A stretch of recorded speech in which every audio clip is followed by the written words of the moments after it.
to the Infowars Nightly News. I'm your host, Jakari Jackson. This is what we have in store for you for this April 11th, 2013 edition. Tonight, the Texas bill criminalizing TSA pat-downs is back. Will it become law, or will Texas become a no-fly zone? Then, Bitcoin crashes over 50% just one day after a bold public prediction by Mike Adams. And Eddie Craig discloses secrets the police don't want you to hear. That's up next on the Infowars Nightly News. Top story headline: Gun control bill clears first hurdle in Senate. Gun control supporters in the Senate won the first showdown over how to respond to the December shootings in Connecticut. Thursday's 68-31 roll call gave an early burst of momentum to the efforts of President Barack Obama and lawmakers to push for fresh gun curbs through Congress. Congress hasn't approved sweeping gun restrictions since enacting an assault weapons ban 19 years ago, a prohibition that lawmakers failed to renew a decade later. That's because it didn't stop Columbine. Opponents argue that the restrictions would violate the Constitution's right to bear arms and would be ignored by criminals. Case in point, Columbine. You have an incident where before these guys ever pulled a trigger, they committed multiple felonies. What felonies? They illegally acquired their weapons because they weren't of age to have them. Let's say they took their guns onto school property. They illegally modified their weapons, and the restrictions of the time didn't keep the guys from getting the guns anyway. And that's at the Senate level. I mean, you have your local law enforcement and other people to deal with. Your local law enforcement may be very good. You know, we have many constitutional sheriffs. You got people like some of our city councilmen here in Austin who don't want you to have any type of weaponry. So don't just think it's a big national issue. Check in on your local authorities as well. We'll move on. New York State Police admit wrongly confiscating guns under new laws. They still wrongly confiscate guns under the old laws, but that's a different story. Erie County Clerk Chris Jacobs has said that police called him to clarify that they had wrongly enforced a pistol permit suspension on a local gun owner under the NY SAFE Act. The confiscation order came following a warning suggesting the man was using anti-anxiety medication prescribed by the doctor. That's a whole nother thing. They want to take your guns if you're on medication. I think that first and foremost, it stems from a flawed law that was passed so quickly without forethought on how something would be implemented, said Jacobs. Certainly, I am disappointed on the fact that we were given information from the state police that it was an individual that we needed to act on immediately. So if you have any type of, depression issues, and yes, we have documented here at Infowars several people over the past decade and even before that who were on the effects of prescription drugs at the time of their shootings.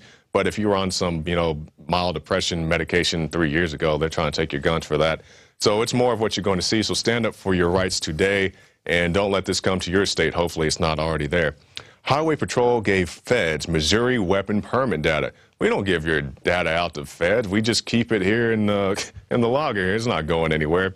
Missouri's database of concealed weapon permits was twice given to federal authorities investigating Social Security disability fraud.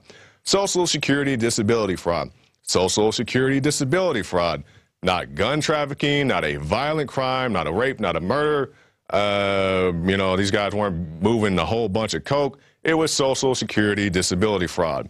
A lawsuit from the Stuttgart County challenged the procedures that required all supporting documents, including certificates granting concealed weapon privileges, to be scanned and retained.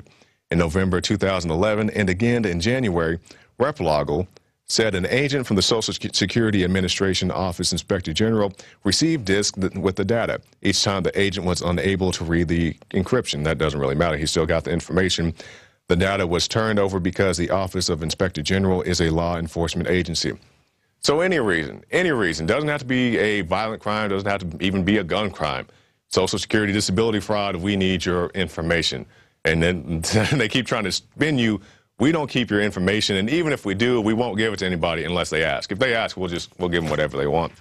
Judge orders prosecution to prove Bradley Manning intended to aid the enemy. Colonel Denise Lind ruled that the government has a burden to prove that the soldier aimed to inflict harm on the United States when he sent materials to the whistleblower website, that being WikiLeaks.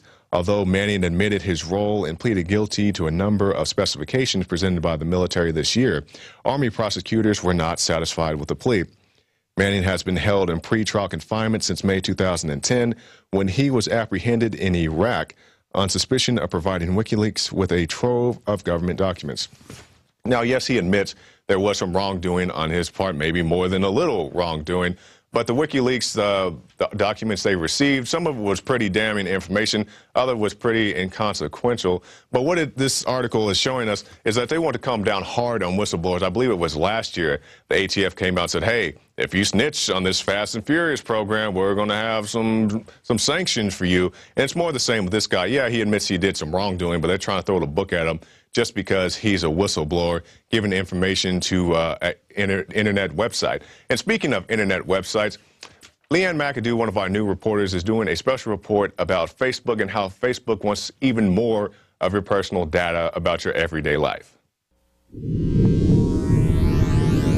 I'm Leanne McAdoo, and this is an Infowars News Bulletin. Facebook will launch its latest data mining device with the release of Facebook Home on April 12th. The company's new move into the lucrative mobile advertising market comes on the heels of last year's pump and dump scandal, which cost investors billions. The mobile app will first be available to Android users, and according to the site, from the moment you wake your phone, you'll be immersed in cover feed. Before, if you wanted to be inundated with the vacuous status updates of your friends and pictures of their half-eaten breakfast, you had to manually launch the Facebook app. Well, no more. Behold the future. By replacing the unlock and home screen of your phone, the company that's determined to creep into every area of your life can now flood your phone with pictures, chat requests, and suggestions without even needing to be unlocked. With Facebook Home, you're basically authorizing the complete surrender of your privacy.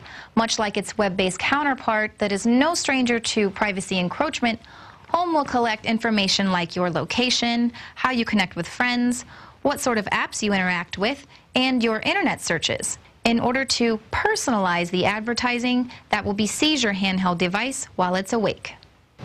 As we've reported before, Facebook is regularly used by the IRS to scan your account and Twitter feed while conducting audits.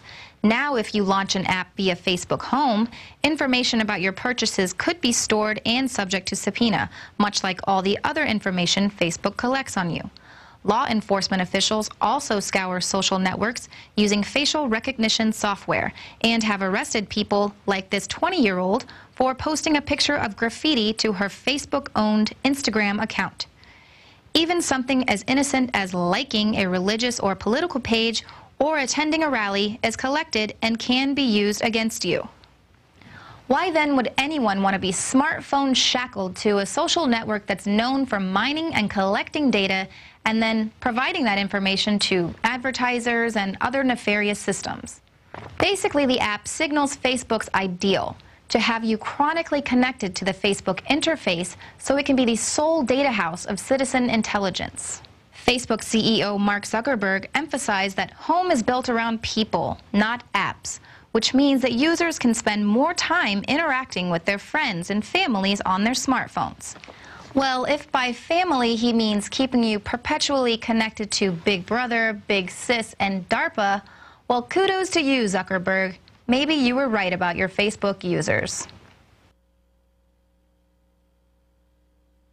I'm Leanne McAdoo, and this has been an Infowars News Bulletin. All right, thank you, Leanne, for that great report. Hope to see more of those in the future. Bitcoin crashes over 50% just one day after a bold prediction by Mike Adams of Natural News. Now, if you guys may remember, Mike was on the show a day or two ago, and he gave some predictions to Alex, which actually came true quite quickly. Bitcoin crashed today from 266 to a low of 105 in a rapid-fire free-fall market crash pattern, erasing $1 billion in currency valuation in a matter of hours.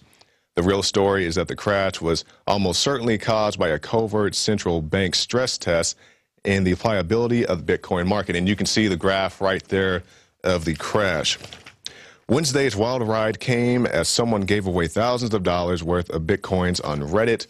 Bitcoin billionaire is almost certainly not a friend of Bitcoin. He is likely working for the central banks. And I would not be surprised at all. Now, at this point, we can't prove that this was a central banking takeover. But for those of you who are not aware of what Bitcoin is, it's a online currency, a digital currency that's probably much more accurate. A digital currency that's not controlled by a central banking system, who has fiat currency that's not backed by any type of gold or any type of valuable asset. It's just, you know, central banks just make money out of thin air. Bitcoin was a new way to share money, and, you know, it had some problems. They had some hack attacks and other things. I'm still interested in the concept of a currency like Bitcoin, maybe not that particular currency, but maybe one in the future when they have better safeguards. In the digital age, it's going to be very hard to protect things like that, but it's hard to protect your money if it's in the bank. It's, even if you have gold and silver at your house could burn down. So there's no one-size-fits-all answer to your currency needs, but I'd like to see something like that in the future.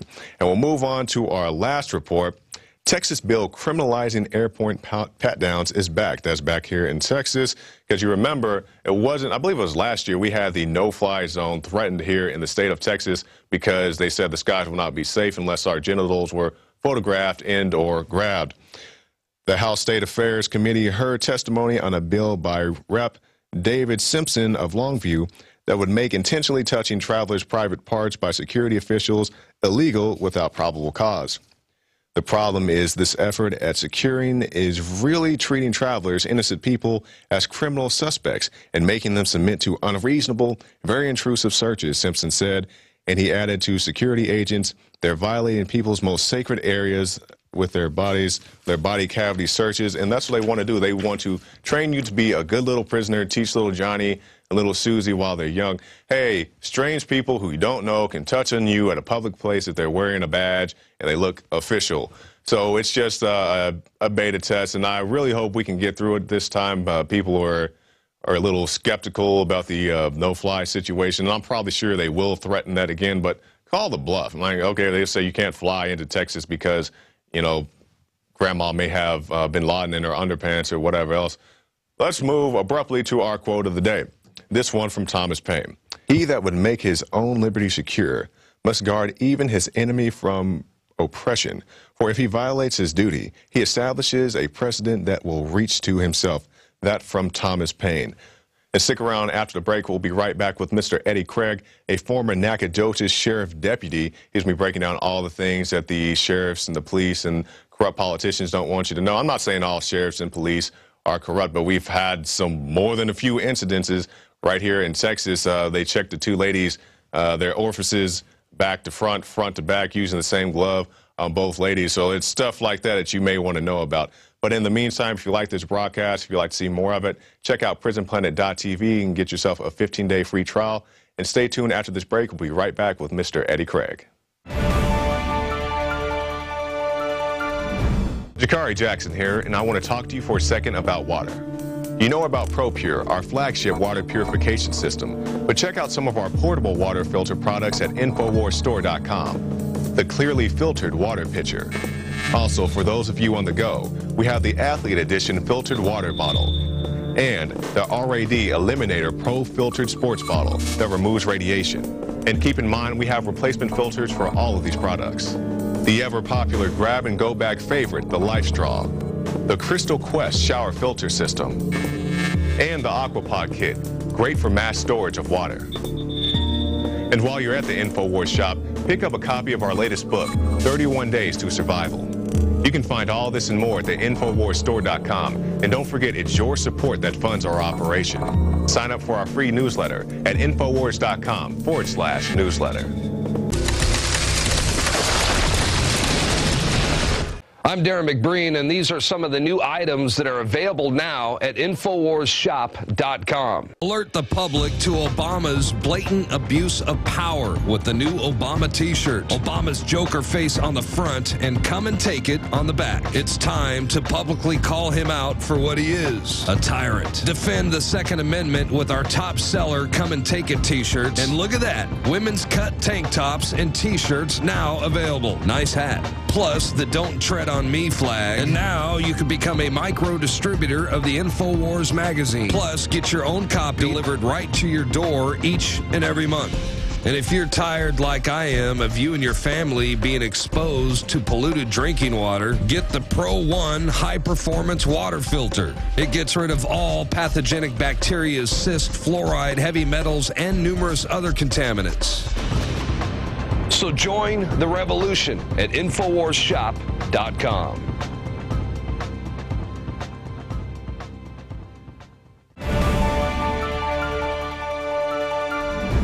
Hi folks, my name is Eddie Craig. I am here from Rule of Law Radio Network, which is also our LogosRadioNetwork.com website.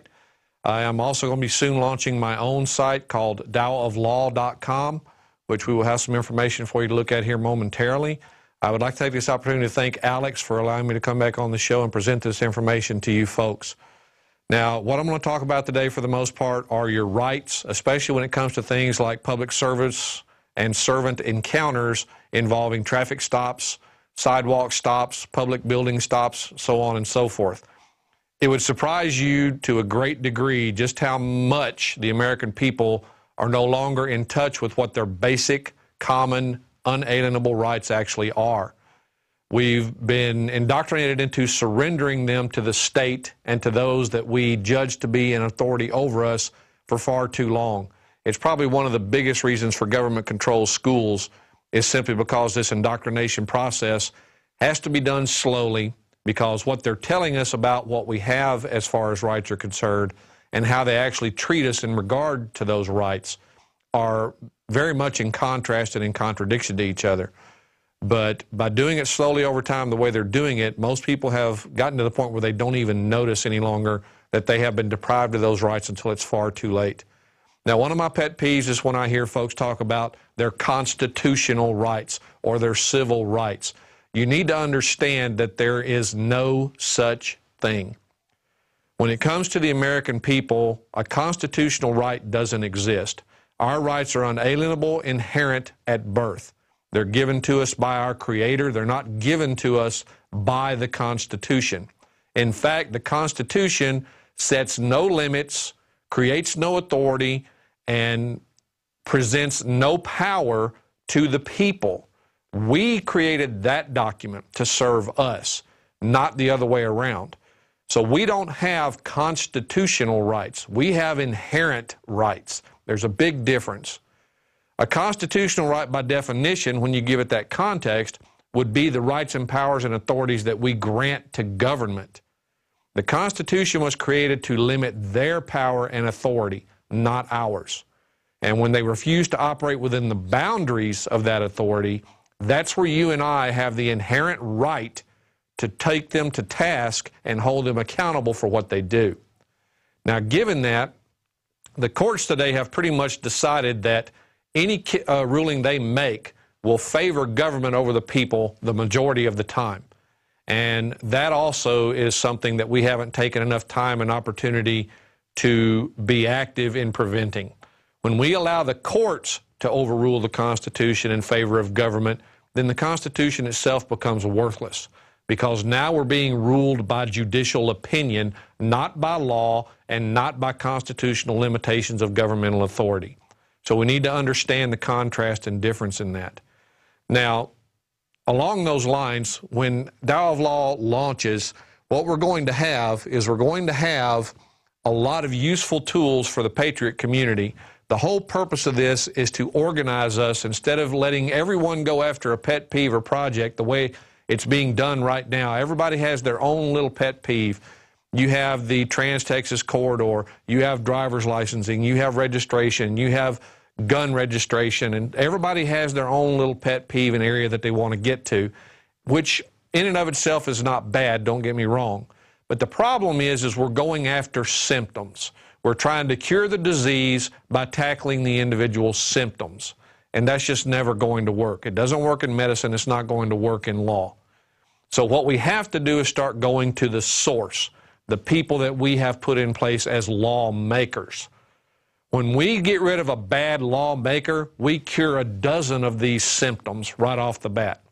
The more of these lawmakers we get rid of to put in actual people that care about our rights and the constitutional limitations on government first, the better off we are. as Jefferson said, the best government we have is the government that governs least, okay? And we can all think for ourselves, or at least we would hope so. And I think we should be allowed, once again, to reassume that authority. And when I say allowed, I use that, very loosely. We should take back the power that belongs to us and use it accordingly. But when this website launches, the purpose of it is to give us the tools and the ability to organize our Patriot community into what it should be, goal-focused, goal-oriented. It will provide the tools to make that happen. It's going to be launched in 2 phases. We have some preliminary information that we're going to have, and everything that I'm talking about today, the transportation script, the cross-examination script, and all the other documents that you'll see on the presentation today, you will be able to download from this page and from the links that will be here. Right now we just have the 2 script links here, but by the end of the day we should have the 3rd link that will have a archived zip file of all the documents that we're using today. So you can feel free to go to this website in order to do that, which is shown on the screen there. So in phase 1, part of what we're going to launch is we're going to be launching several tools to make this a much more useful site to the Patriot community. You'll be able to do online meetings and online classes from our site. We were going to have open source distance learning software that we are custom developing to suit the needs that we're going to have. Any member of the site will be able to conduct their own scheduled online meeting, notify and invite people to that meeting. It'll be both audio and video as you see fit to do. It will automatically archive that meeting for you in a recording that will be downloadable for a set amount of time. So any meeting you have, you will be able to download the audio video for.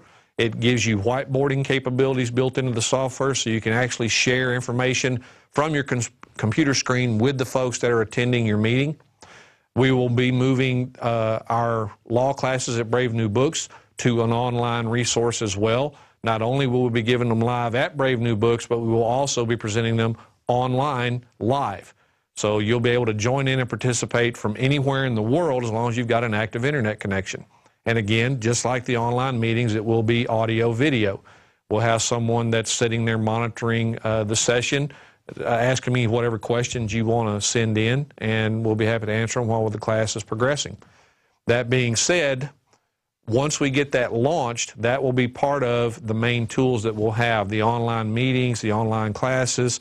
We're going to have resource sections. We're going to have other people that will be conducting their own portions of meetings and such. For instance, I am currently talking with Jack Bauer, or Michael Goldman, or Golden as people know him, on his own radio show to also facilitate that through our site to help draw attention and traffic as well. Basically, if you want to start conducting seminars, meetings, or things of that nature, our website will provide you with the tools to do that very, very inexpensively. It'll all be available to you for the cost of the membership, which will be approximately the same as the Infowars membership, about $5 a month is what we're shooting for. So be prepared for that when it launches. In phase 1, those will be the major tools that we launch. In phase 2, we're going to also be creating iPhone and Android-based application called Tyranny Watch. And Tyranny Watch will basically just be a single-click application on your phone that when you activate it will do several things. Anytime you're having a police encounter or a public servant encounter and you need to know that someone has your back, you'll be able to activate that application on your phone.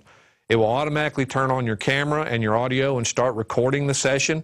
It will automatically start streaming that recording out to our website for archiving. It will also notify other members of Dial of Law that someone's in trouble. It will give them your GPS information via Google Maps if you have that information enabled in the features on the phone. It will give them a way of finding you and knowing exactly where you are. They can monitor the streaming video as it goes out from your phone. Basically, you will have witnesses available to you 24/7 as long as there's someone that can respond to the Tyranny Watch alert. So given that, this will help us become a much more aware community about police encounters. It will allow people to help each other out, so to speak. They'll always be able to locate you when you activate the app because it will come up on Google Maps, provided your GPS information is activated on your phone, and so on and so forth. So that will be one of our second phase useful tools that we're going to have. That and so much more. But you can go to the logosradionetwork.com/TAO, and you will see this page here, and it will give you all the information on the phases and what we intend to launch and more details about the site itself. Now, that being said, I would like to go ahead and begin with some of the presentation material we're going to have today. Now, my area of expertise is Texas transportation law and legal due process under the Code of Criminal Procedure, which is where they designate transportation offenses to be, is actually criminal offenses. Now, when you study the Texas law on this subject, you come to the conclusion that they're sending mixed messages in the statutes. According to who is in charge of enforcing these, traffic citations are administrative because they are enforced first and foremost by the Texas Department of Public Safety, which is defined in the Texas Transportation Code as the department that's in charge of any chapter in the Transportation Code relevant to enforcement. The DPS, as they're known for short, is also a state administrative agency under Title 37 of the Texas Administrative Code. And when you go through Title 37 and break it down, it says very clearly that only certain offenses that occur within the Transportation Code are relevant to judicial courts. All others are administrative and should be going through the State Office of Administrative Hearings, but they're not. Now, under the State Administrative Procedures Act, which is Chapter 2001 of the Government Code, it very clearly states that the courts are not state administrative agencies, and therefore they lack any authority whatsoever regarding those particular cases that are subject to the Texas Administrative Code under the authority of the Department of Public Safety when they're not one of the exceptions to the rule that's designated there.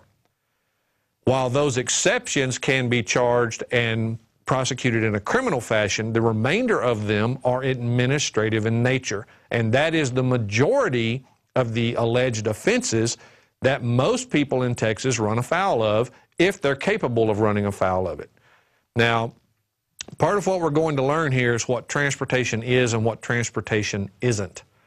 Right now, we're led to believe that transportation is anyone in a car on the road, and that's simply not true. In the case of transportation, when they try to charge you with a crime as violations of those offenses, what we run into is what is a crime and what isn't a crime. Under what is known as the common law version of law, which is what this country is founded on, the common law of Old England, and it was adapted and everything to how the American system of justice and the rights of the people was set up to function. So it's not the same common law that existed in England, but the majority of it as far as rights, principles, and moral ethics of law was fully incorporated and indoctrinated into what we have here for our law. Most people don't realize the difference in that, but that's where it's from. You have common law basis for what occurs, and then you have statutory law. They are not the same thing. Though under common sense, the statutory law can't violate the common law principles, you're going to see in what we look at today that that is very much untrue in the way the law is being applied and written nowadays. It most assuredly runs afoul of common law principles, and I'm going to show you the proof of that as we go through this. Now, under common law, an actual crime is defined in this way. What you have is called malum in se, a wrong in itself, an act or case involving illegality from the very nature of the transaction upon principles of natural, moral, and public law. For example, fraud in and of itself is wrong. To defraud somebody out of money, property, or anything else is inherently morally wrong. Murder, inherently morally wrong. Theft, inherently morally wrong. Those are malum in se crimes. Those are the crimes that common law dealt with so studiously and efficiently at the time of its existence when it was allowed to function the way it was intended. An act is said to be malum in se when it is inherently and essentially evil, that is, immoral in its nature and injurious in its consequences, without any regard to the fact of its being noticed or punished by the law of the state. Such are most or all of the offenses cognizable at common law without the denouncement of a statute, as murder, larceny, etc., compared to malum prohibitum. Now, malum prohibitum is the statutory means of declaring something illegal or unlawful simply because there's a law that says it is, not because there is necessarily any harm or injury that occurred because of it. For instance, when a city ordinance says they can fine you to keep off the grass, no one is injured by you being on the grass. It is simply malum prohibitum because some city manager decided to make it an ordinance that said you can't do it, even though there is no injured party and there is no intent to commit an actual criminal offense. When you have intent, that's when we get into mens rea, which is the bottom portion of this here. When we're talking about mens rea as an element of criminal responsibility, a guilty mind, a guilty or wrongful purpose, a criminal intent, guilty knowledge and willfulness. That, folks, is part of what it has always taken to commit an actual crime. The desire to commit that crime, the intent, the willingness to commit that crime and cause that harm to another person or their property. These malum prohibitum statutes have gotten so far out of hand that basically they're declaring anything and everything that we the people do as illegal, simply because someone doesn't like it. And it doesn't matter whether there is an actual injury or not. They simply want us to believe that it's wrong because a small group of people decided to petition a smaller group of people to ask for permission to have it declared illegal for someone to do this thing. That's basically where we find ourselves. The majority of our law is no longer malum in se, it's malum prohibitum. And because of that, they are prohibiting virtually everything that we have done in our lives since America began. They have criminalized virtually every aspect of American life. You see it when they raid a location that sells raw milk, for example. You see it when Monsanto is allowed to go out and poison our food genetically and so on and so forth. And the only people being prohibited from doing anything are those that are not the big money corporations such as you and I.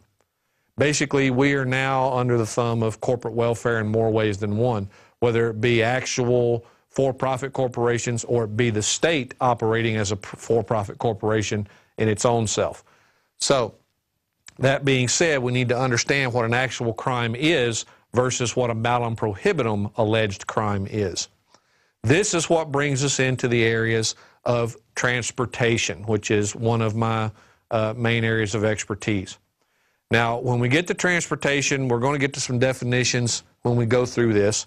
And there's some things you need to understand about reading and understanding statutes when you begin to research this on your own. Terminology in relation to statutes is extremely important. Everything about statutory language is a gotcha clause. And 4.6 here, this gotcha of terminology, the compound definition, is one of the key ways of understanding how this system is set up to function. Semantics in regards to transportation enforcement is extremely important. Everything is about the language. Everything is about the definitions in the language. So that being said, one of the first things you have to pay attention to is what I refer to as a compound definition. A compound definition can be hard to spot it when you don't know what you're looking for. But basically speaking, a compound definition is any definition that contains one or more terms or phrases that itself has its own separate definition elsewhere. Now, one of those primary examples when we move down to the next portion of this is you're going to see commercial motor vehicle. Notice that means a motor vehicle. Well, right here we have a problem. You have a definition that uses the same terms as a part of its definition. Right there we have something that isn't defined. You're trying to use the term being defined as a part of the definition. Then you say, when you read this, means a motor vehicle other than a motorcycle designed or used primarily to transport property. Now, another way I used to talk about this in my seminar material, and this is an excerpt from the book that I have in that seminar material, is these are what I refer to as rabbit trails. In this, there are multiple rabbit trails that you need to look at. For instance, commercial is a rabbit trail. Motor vehicle is a rabbit trail. Vehicle is a rabbit trail. Transport is a rabbit trail. Property is a rabbit trail. Passenger and passenger car itself is a separate rabbit trail. This, folks, is why statutory law is so hard to understand.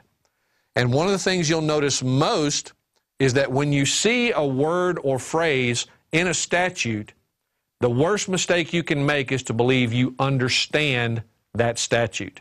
When you recognize that word or phrase and assume that it means the same thing in the statute that it does in common English that you're familiar with, that will always be a mistake, and here's why.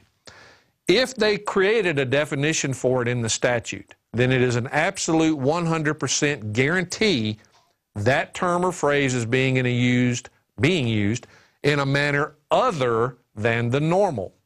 If it was not so, they would not have to create a separate definition for it within the statute, would they? They would simply say, go see Webster's, or they would include the same definition that's in Webster's, but they don't do that. They create their own specialized definition for that.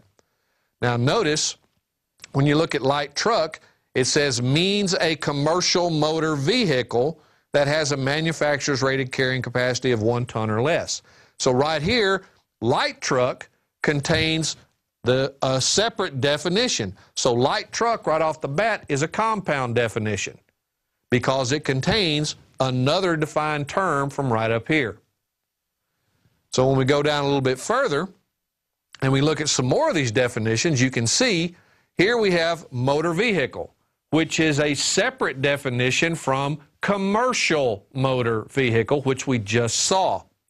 When you look at this, we now have a new definition to look at, which is vehicle by itself. Notice, motor vehicle means a vehicle that is self-propelled. All right? Now, another key factor to this is going to be the term owner.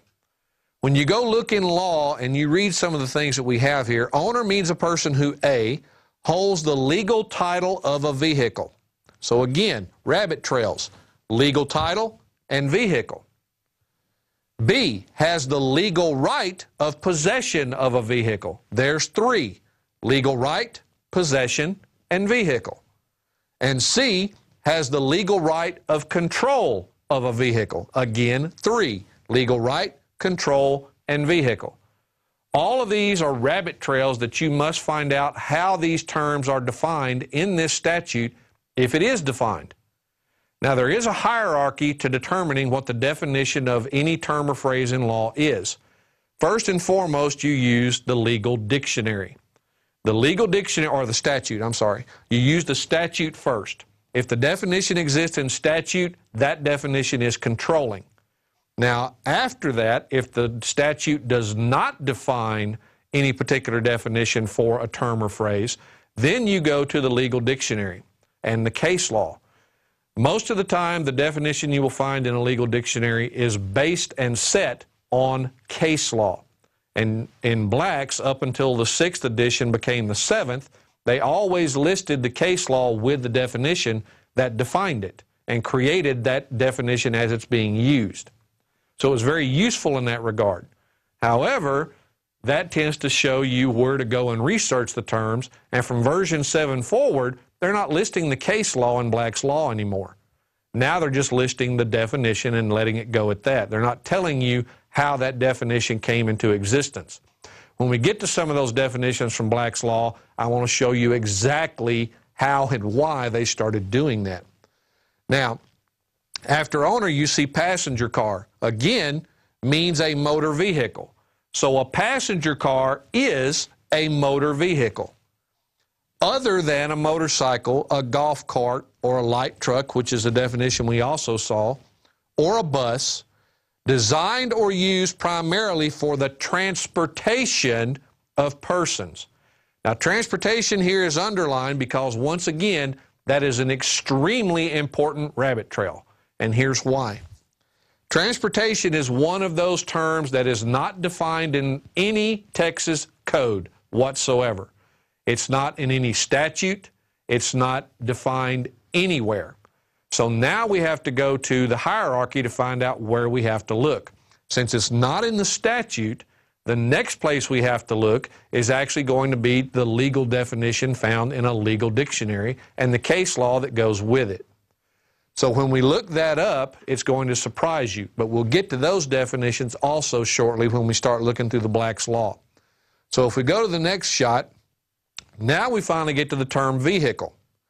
Vehicle means a device in or by which a person or property is or may be transported or drawn on a public highway other than a device used exclusively on stationary rails or tracks. Now let's consider where we got to this point. You have commercial motor vehicle, which says it is defined by a motor vehicle. Then when you look at the definition of motor vehicle, you see that it's defined according to what a vehicle is. Now we finally get down to vehicle and what it means. When you see transported or drawn, transported, of course, is being part of transportation, and drawn simply means pulled or towed behind. So drawn tells us that, one, we're dealing with some type of trailer in most cases. Transported, well, when we get to the definition of transportation, you'll see why that becomes important. All right, and now we're going to move forward here. Okay, when we get to these definitions, we can see that something like commercial motor vehicle is what I refer to as a multi-layered compound definition because it contains one or more compound definitions within its own. When you look at the definition of passenger car, it contains a compound definition, motor vehicle, which itself contains the term vehicle, and the term vehicle contains the terms transported and drawn. Hence the layering of the terminology to make it more difficult to determine just what applies within the definition. This is where I came up with the requirement of following the rabbit trails. Okay? I cannot tell you how important it is to be ever watchful for this, because this is going to happen in every statute every time they're attempting to write what they're calling the law. Now, the other thing you need to understand about a statute is the statute is not the actual law. The statute is more akin to a regulation or a agency's or department's interpretation of the actual law, and then these are submitted to the legislature for their approval, or they're updated by some member of the legislature that wants to create a new addition, change something, or something in reference to it. But do not assume that every statute is created in and of itself by the legislature. It has to be approved by them, but it does not necessarily have to originate with them.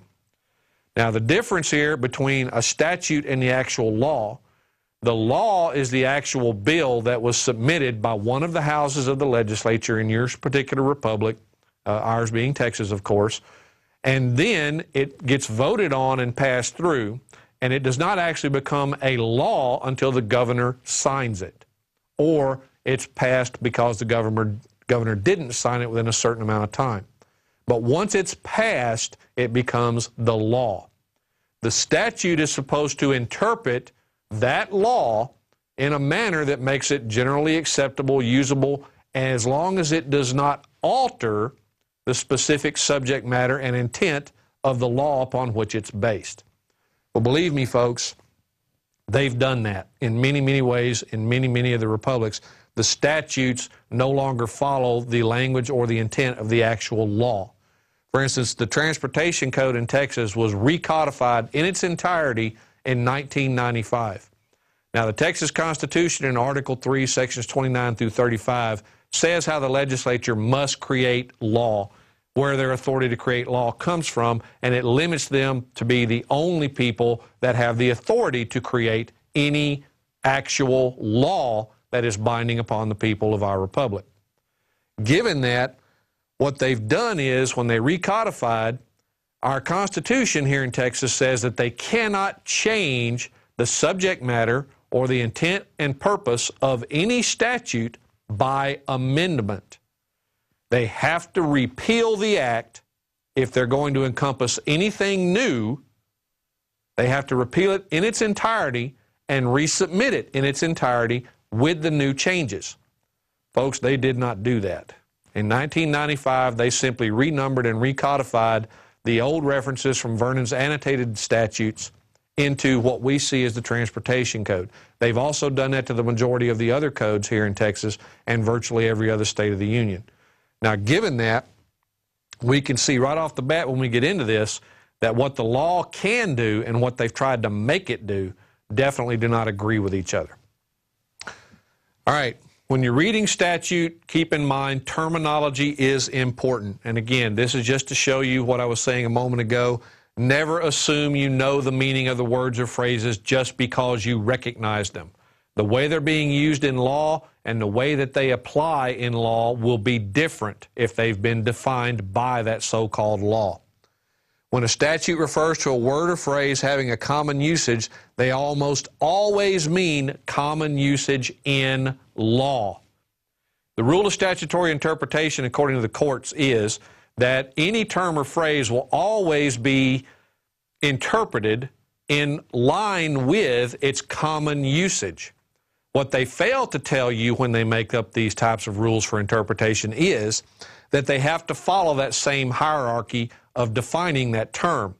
They have to look at how the statute defines it first.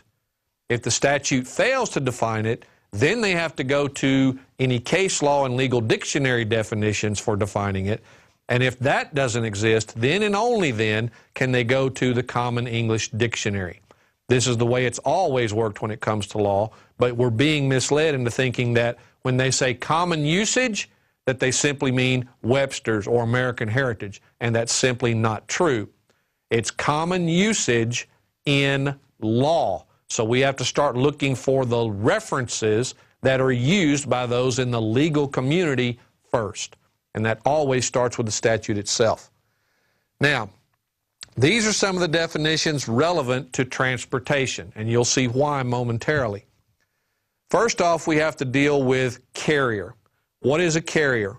Well, according to Black's Law 6th edition, a common carrier is any carrier required by law to convey freight without refusal if the approved fare or charge is paid. Common carrier in the 8th edition of Black's is a carrier that is generally required by law to transport passengers or freight without refusal if the approved fare or charge is paid. Notice what these two definitions have in common. Fare or charge. Someone is paying to be moved as a passenger or to have freight, whether it be property or goods, moved from one place to another. But somebody is getting paid, and somebody is doing the paying. When you look at contract carrier in Black's Law, a contract carrier is a transportation company that carries for pay the goods of certain customers only as contrasted to a common carrier that carries the goods of the public in general. So those folks are your reasonable definitions of a carrier, okay? You have common, you have contract. So when we look a little further down in these types of definitions, we're going to come across something else. Now, a carrier is someone that's getting paid to perform this function of moving passengers or freight. Now let's talk about what happens when it's being done in something like a car or a bus. There are two terms that are relevant to these types of vehicles, and I will show you why that term is used in these cases shortly. A driver is someone that is actually getting paid to be behind the wheel of that bus, that taxi cab, or some other conveyance that's being used to transport persons, or in some cases even property, over a highway. For instance, an individual driving an 18-wheeler is a driver. He is getting paid either in his own right as the owner of the truck transporting property or freight for somebody, or he is being paid to do so on behalf of some larger company that he's employed by. But a driver is someone that gets paid. How do we know? Again, look at the definition of driver in statutes, look at the definition of driver in law for the legal definitions, and you will find that they are extremely similar. For instance, in the transportation code, a driver is someone that is in control of either a vehicle or a motor vehicle. But again, that's not a strictly complete definition the way they do it. And I'll show you why when we get to transportation. But for now, let's look at what a driver is when defined by law.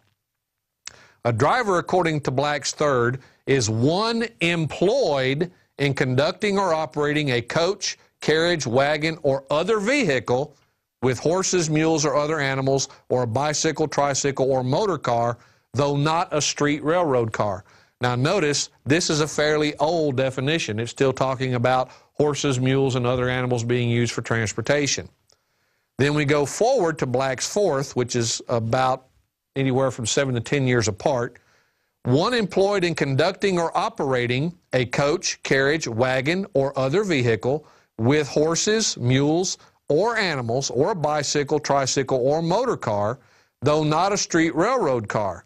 Notice they've added to the definition in the fourth. A person actually doing driving, whether employed by owner to drive or driving his own vehicle. Now, the moment you read this definition, and then you read the one out of the sixth down here, you're going to jump to a conclusion about how this suddenly looks like it actually applies to someone in their own private car. I'm going to show you why it doesn't.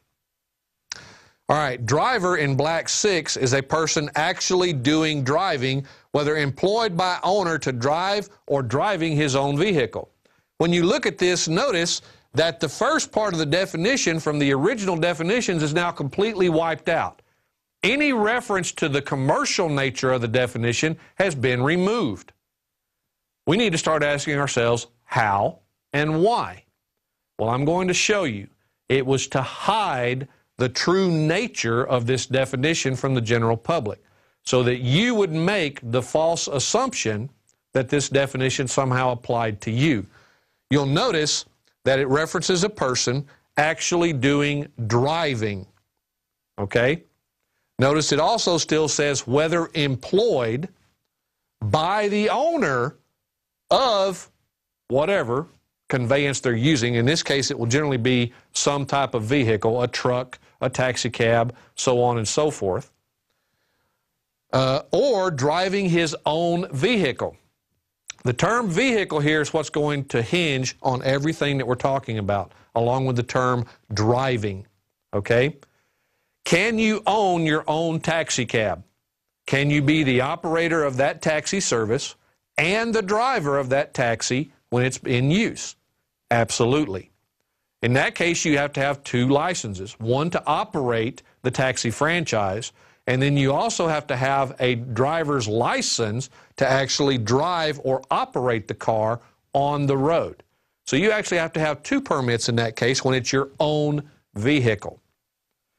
Now here, when you get to vehicle and driving, we're going to talk close to the end of this presentation about the 7 deadly sins. Those two terms are going to be listed in the 7 deadly sins, and you'll see what that is when it comes to fighting these cases in court. Now let's look at what traffic is. They constantly refer to these as traffic stops. They constantly refer to these as traffic arrests, traffic offenses, traffic citations, so on and so forth. Well, the term traffic is defined in the Texas Transportation Code, and they simply use it to refer to things that move, whether it be pedestrians, any type of vehicle or motor vehicle that is on the highway. That's how they generally define traffic in the Transportation Code.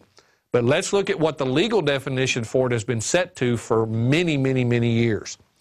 Traffic in Bouvier's 1856 version, which is one of the dictionaries that the Supreme Court starts out with, and if the term is not defined in Bouvier's, they'll move on to Black's.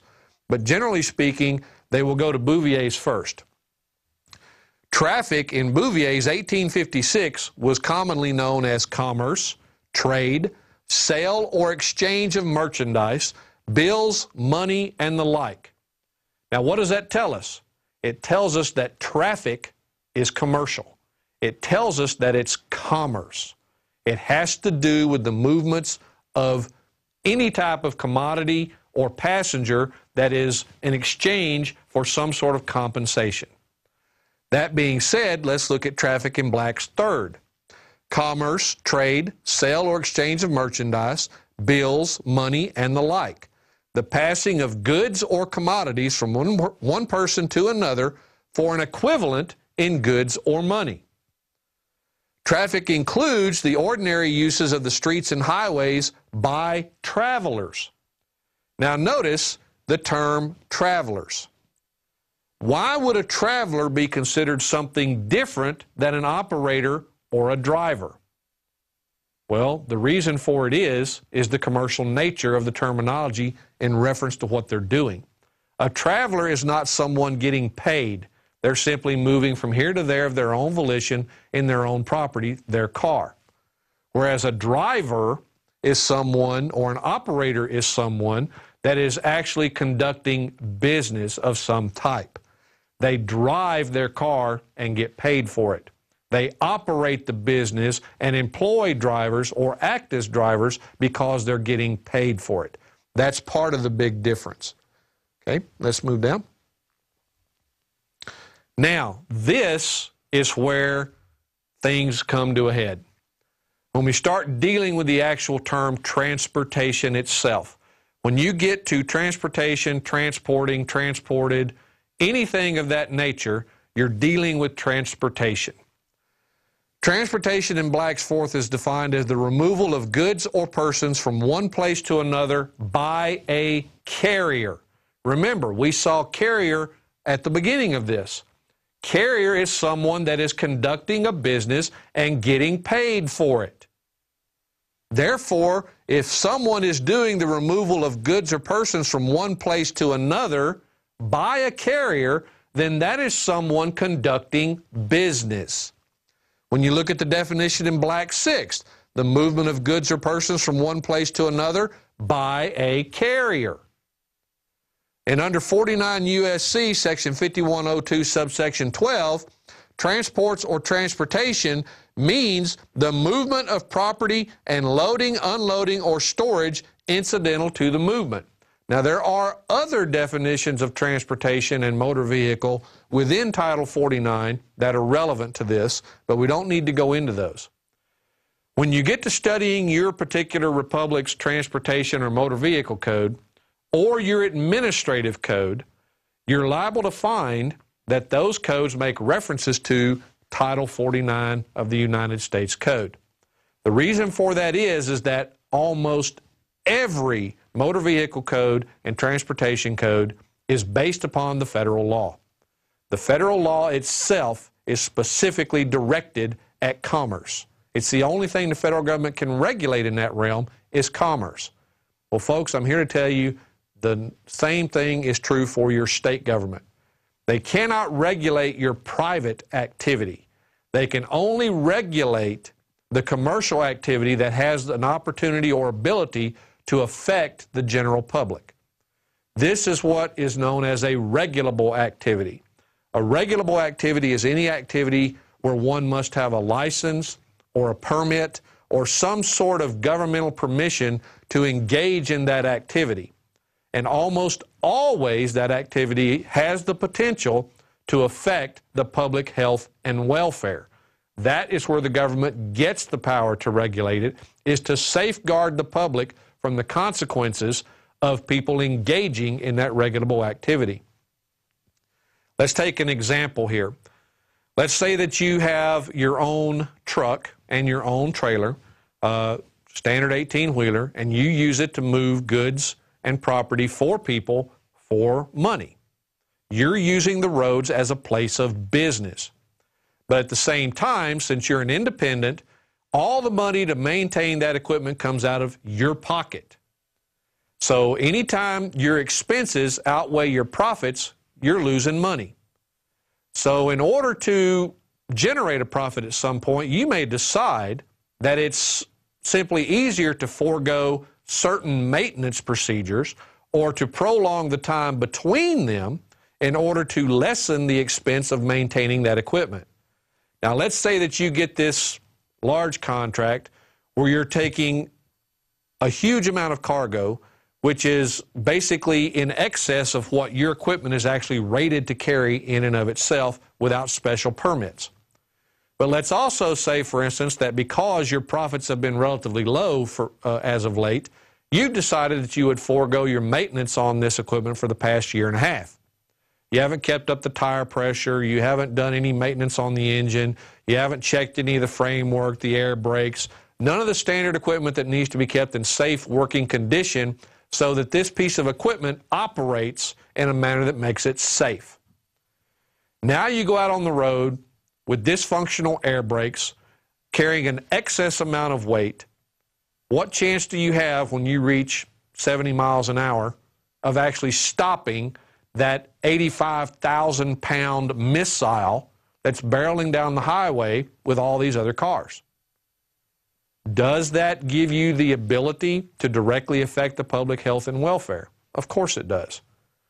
86,000 pounds plus coming at you at 70 miles an hour with no brakes, or the fact that you've stressed the frame in the trailer and now you've got stress fractures in the main supports and your load is too heavy, you hit a dip or bump or something in the road that causes that frame to flex, suddenly that entire trailer snaps in half, dumps all of that cargo at 70 miles an hour right in the middle of the highway. It's possible. I've seen it happen. So these are the reasons why these activities are regulable. So that the state can say you can't engage in this activity unless you do these things to make sure that your operation does not present a danger to the public. However, that is something completely different from you and I when we're out on the highways in our own cars just going from point A to point B. The first major difference is we're not engaged in transportation. We're not getting paid by anyone to get in that car, get on that road, and do anything. It doesn't matter if you're going to or from your job. It doesn't matter if you're going to the supermarket to buy groceries. No one is paying you to transport anything in your car. It's simply you and your needs that motivate your desire and ability to get in your property, go to the store, get what you need, and bring it home for your family. It's not commerce. The state can't regulate that activity because it's not commerce. Now, lots of people like to scream and holler about public safety. Well, I want to make sure that somebody behind the wheel of a car knows what they're doing. I want to make sure they're licensed. I want to make sure they're insured. I want to make sure that if they run over a member of my family that this happens and this happens and this happens. Well, folks, you run into the exact same dangers whether you're in a car, on a bicycle, or skateboarding or anything else.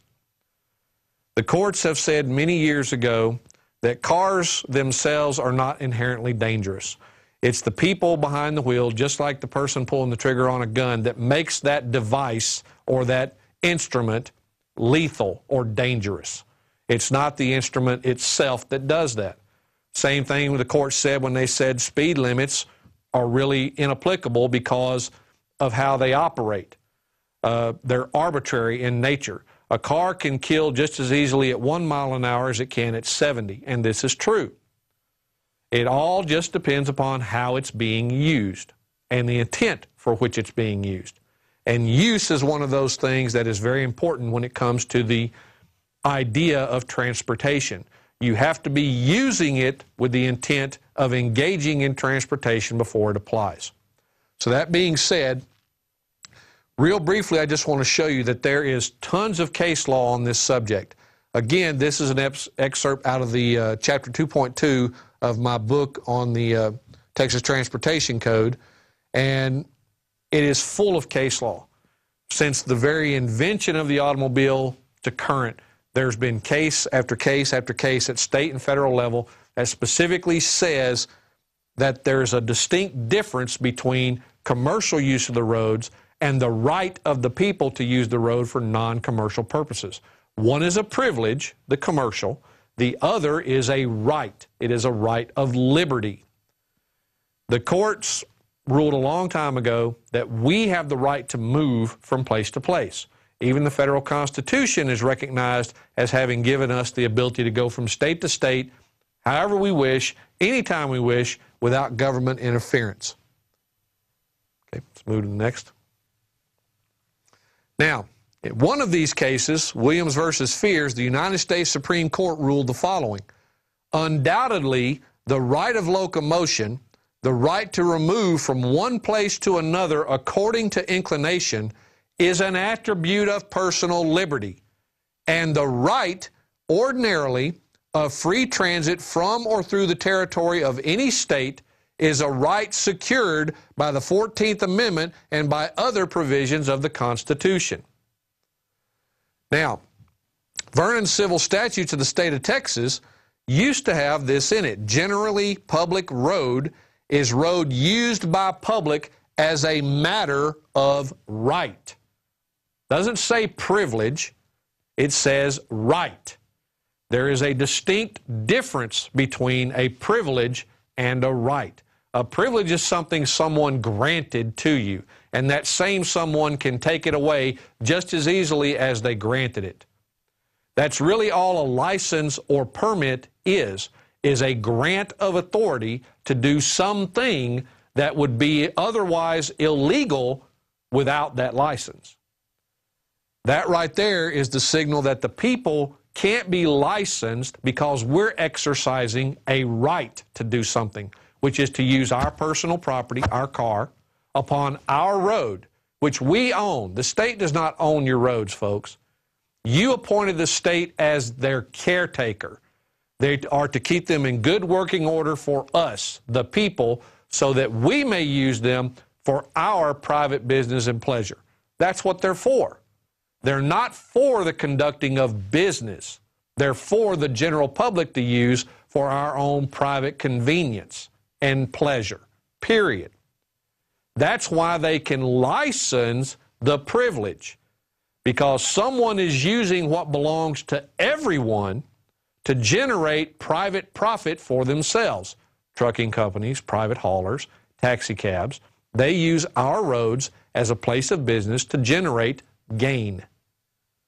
That can be licensed because they are a threat to public safety in order to forego certain things to increase how much they can gain.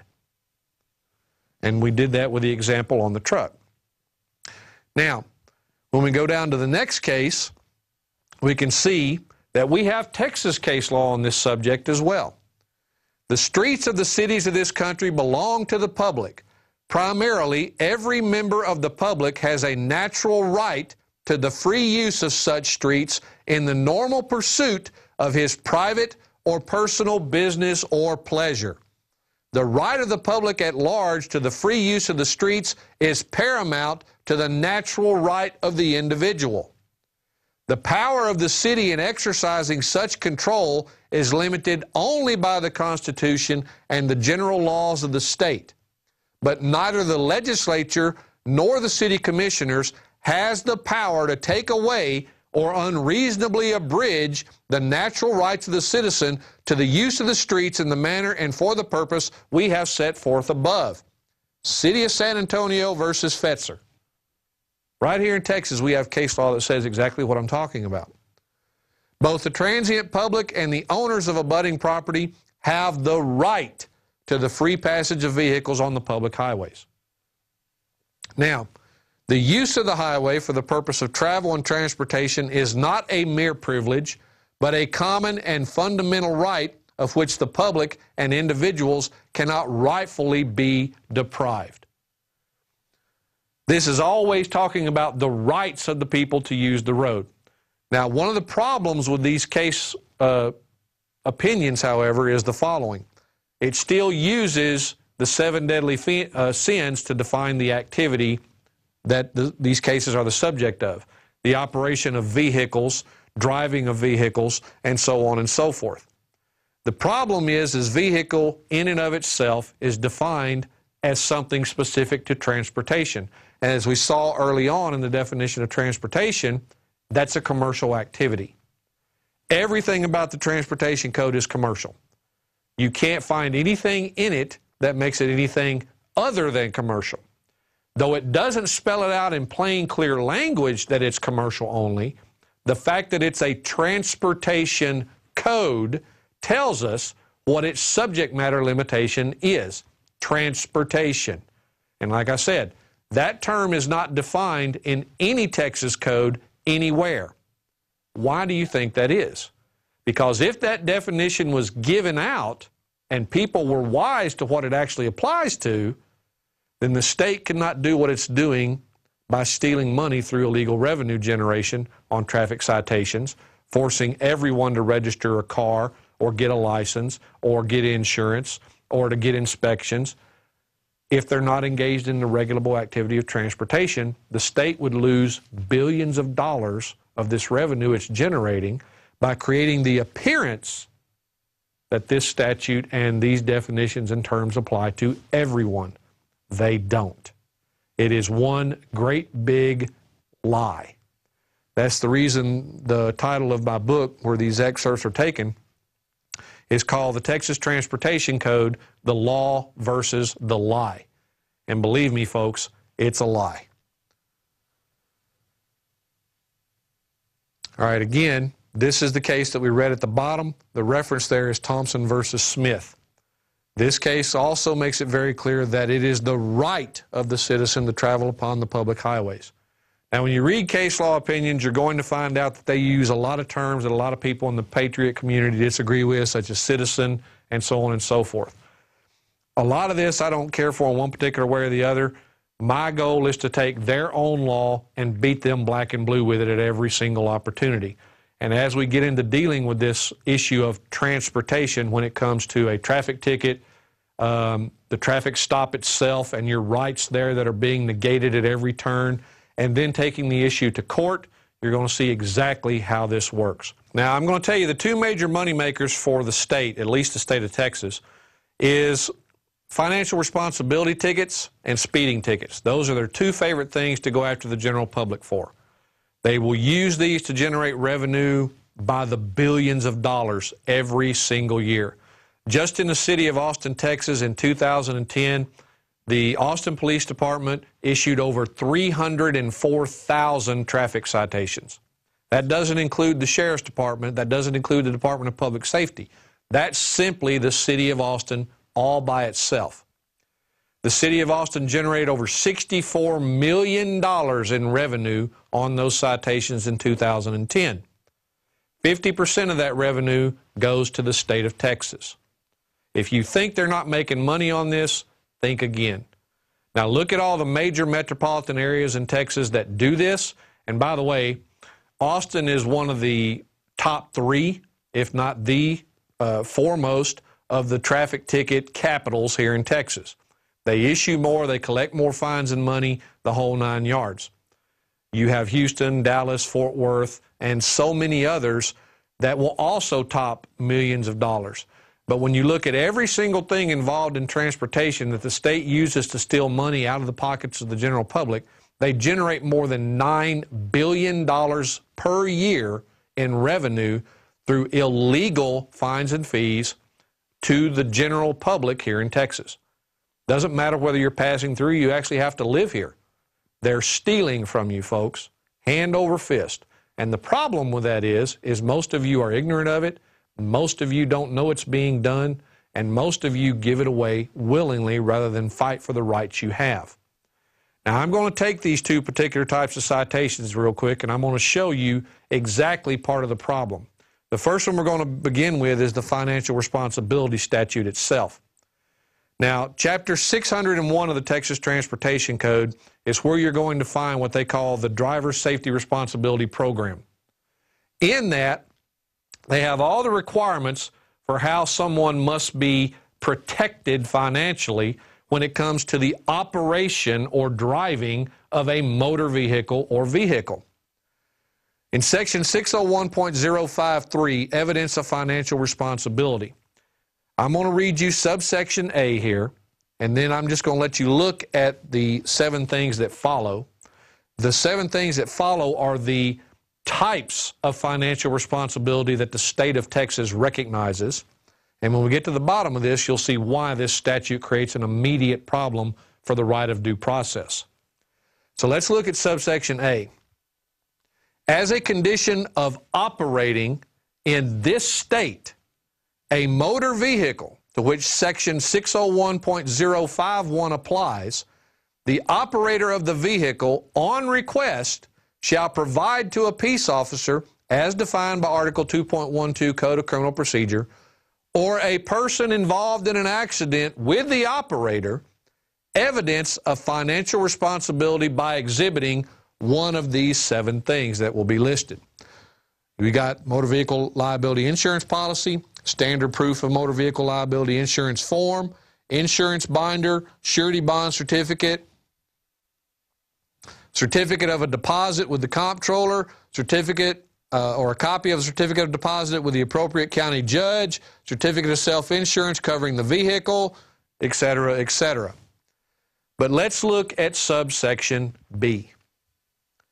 Except as provided by subsection C, an operator who does not exhibit evidence of financial responsibility under subsection A, which is what came right above here, is presumed to have operated the vehicle in violation of section 601.051.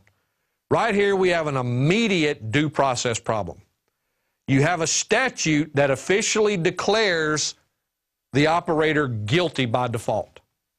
If you don't prove your innocence by pulling up one of these 7 things and showing it to the officer, then you are immediately presumed guilty by the statute.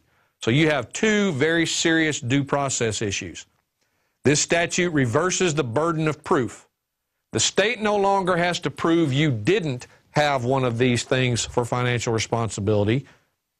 You must prove that you did. So the burden of proof is completely reversed.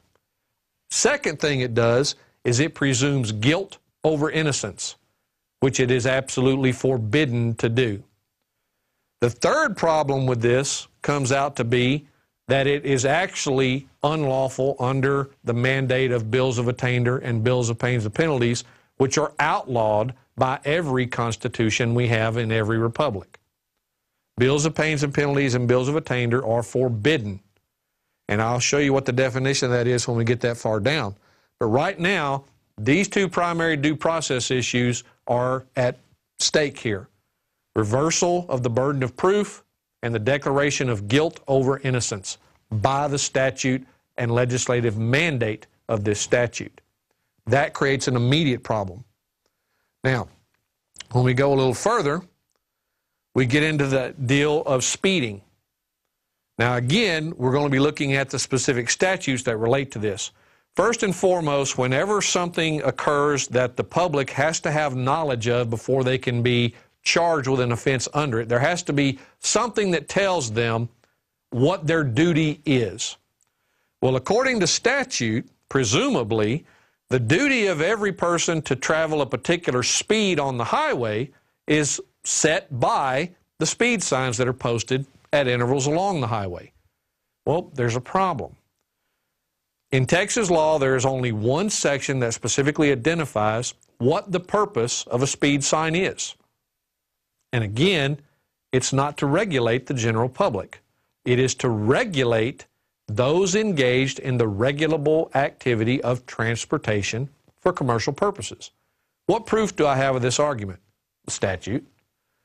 When we look at the statutes, you see section 201.904, which is out of subchapter K, Road and Highway Use, regarding signs. 201.904 is titled Speed Signs. And it reads, "The department shall erect and maintain on the highways and roads of this state appropriate signs that show the maximum lawful speed for commercial motor vehicles, truck tractors, truck trailers, truck semi-trailers, and motor vehicles engaged in the business of transporting passengers for compensation or hire," meaning buses. So folks, how much plainer can you get about what's being regulated by a speed sign? Everything in this definition is commercial. Everything. Nothing has to do with the private car. Nothing. The difference here is what's being referred to. Vehicles, vehicles, vehicles, drivers, operators. Those are what we're talking about. All of those are things that are regulated for the purpose of transportation, which in and of itself is the commercial activity being regulated by this code. These are the little things that the courts and the prosecutors and the money machine doesn't want you, the general public, to know or understand. Well, I'm here to tell you it's a lie. It's been a lie for a long time, and the money that has been stolen from us is egregious in nature in its sheer amount. When you go down, there are two other statutes relevant to any speeding charge in Texas, 545.351 and 352. When you look at, move back up to the top of that for just a second. When you look at 351, you'll see it is titled Maximum Speed Requirement. Here it tells you an operator may not drive at a speed greater than is reasonable and prudent under the circumstances then existing. Now that language has to appear in the actual criminal complaint against you in a speeding charge. They actually have to cite that you operated the vehicle at a speed greater than is reasonable and prudent under the circumstances then existing. That has to be a part of the complaint. When you move down to B and you look at an operator, and again, this is an operator that they're talking about here. And you'll notice also when you're reading statute that the definition for the same term will change. In this section of the code, it will be defined this way. Then that same term in another section of the code will be defined a different way. Such is the case with operator, such is the case with driver, such is the case with vehicle and motor vehicle. And in some instances, they'll even use them as if they're interchangeable, when in fact they're not. Now, an operator may not drive a vehicle at a speed greater than is reasonable and prudent under the conditions and having regard for actual and potential hazards then existing. And when we go to the next section, that is continued as far as the condition. The second condition is, shall control the speed of the vehicle as necessary to avoid colliding with another person or vehicle that is on or entering the highway in compliance with law and the duty of each person to use due care. Now, the problem you're going to run into with this is the following. This right here tells us very clearly that one of the elemental conditions required to be proven in a speeding charge is that a collision occurred. That is never proven. That's never even alleged in the complaint. The traveling at a rate that's greater than reasonable and prudent is certainly asserted. It's a requirement. So why, even because it says and then we get part 2 here, this is also a requirement. It's mandatory. It doesn't say or this condition, it says and this condition. So not only must you have exercised due care with a speed that is reasonable and prudent under the circumstances this then existing, but you also must have done so with the intent of avoiding a collision. So the only way that you could violate this section is if a collision occurred, because obviously you were not able to avoid it, meaning either the person entered the roadway illegally and not in compliance with law, which makes the fault theirs, or you were traveling at such a speed that you could not take reasonable care and act prudently in order to avoid a collision with somebody who did enter the highway in a lawful, legal manner. That's the only way you can violate this. But again, they never prove a collision at all. It's never even mentioned. So let me tell you how they get away with doing that. When you look a little further, it gives you some other information about when subsection A and B kick in. It talks about the operator approaching and crossing an intersection or railroad grade crossing, the operator approaching and going around a curve, approaching a hill crest, traveling on a narrow or winding roadway, or there's a special hazard that exists with regard to traffic, including pedestrians or weather or highway conditions. Okay? But again, all of these are relevant to the conditions that are in A and B above. So you can't, just because you're going faster than the posted speed limit, under these conditions and in these sections, unless they can prove A and B, none of this applies. But again, B is never mentioned with the requirement of producing the collision and showing that it occurred. Let's go to the next one. When you go down to 352, you run into what is known in law as prima facie speed limits. Now here, prima facie simply means that on its face, at first glance, first impression, there's a number of ways to look at it. But when you do, you will see that prima facie simply means that. All evidence, no withstanding evidence, whatever, this is how it appears to work. A speed in excess of the limits established by subsection B, which will be the following, or under another provision of this subchapter, is prima facie evidence that the speed is not reasonable and prudent and that the speed is unlawful. Well, there's a book in publication here in Texas called the District and County Attorney Association's Guide to Traffic Stops. When you read that book, it tells you very specifically on page 18 that going faster than the posted speed limit in and of itself is not an offense. What?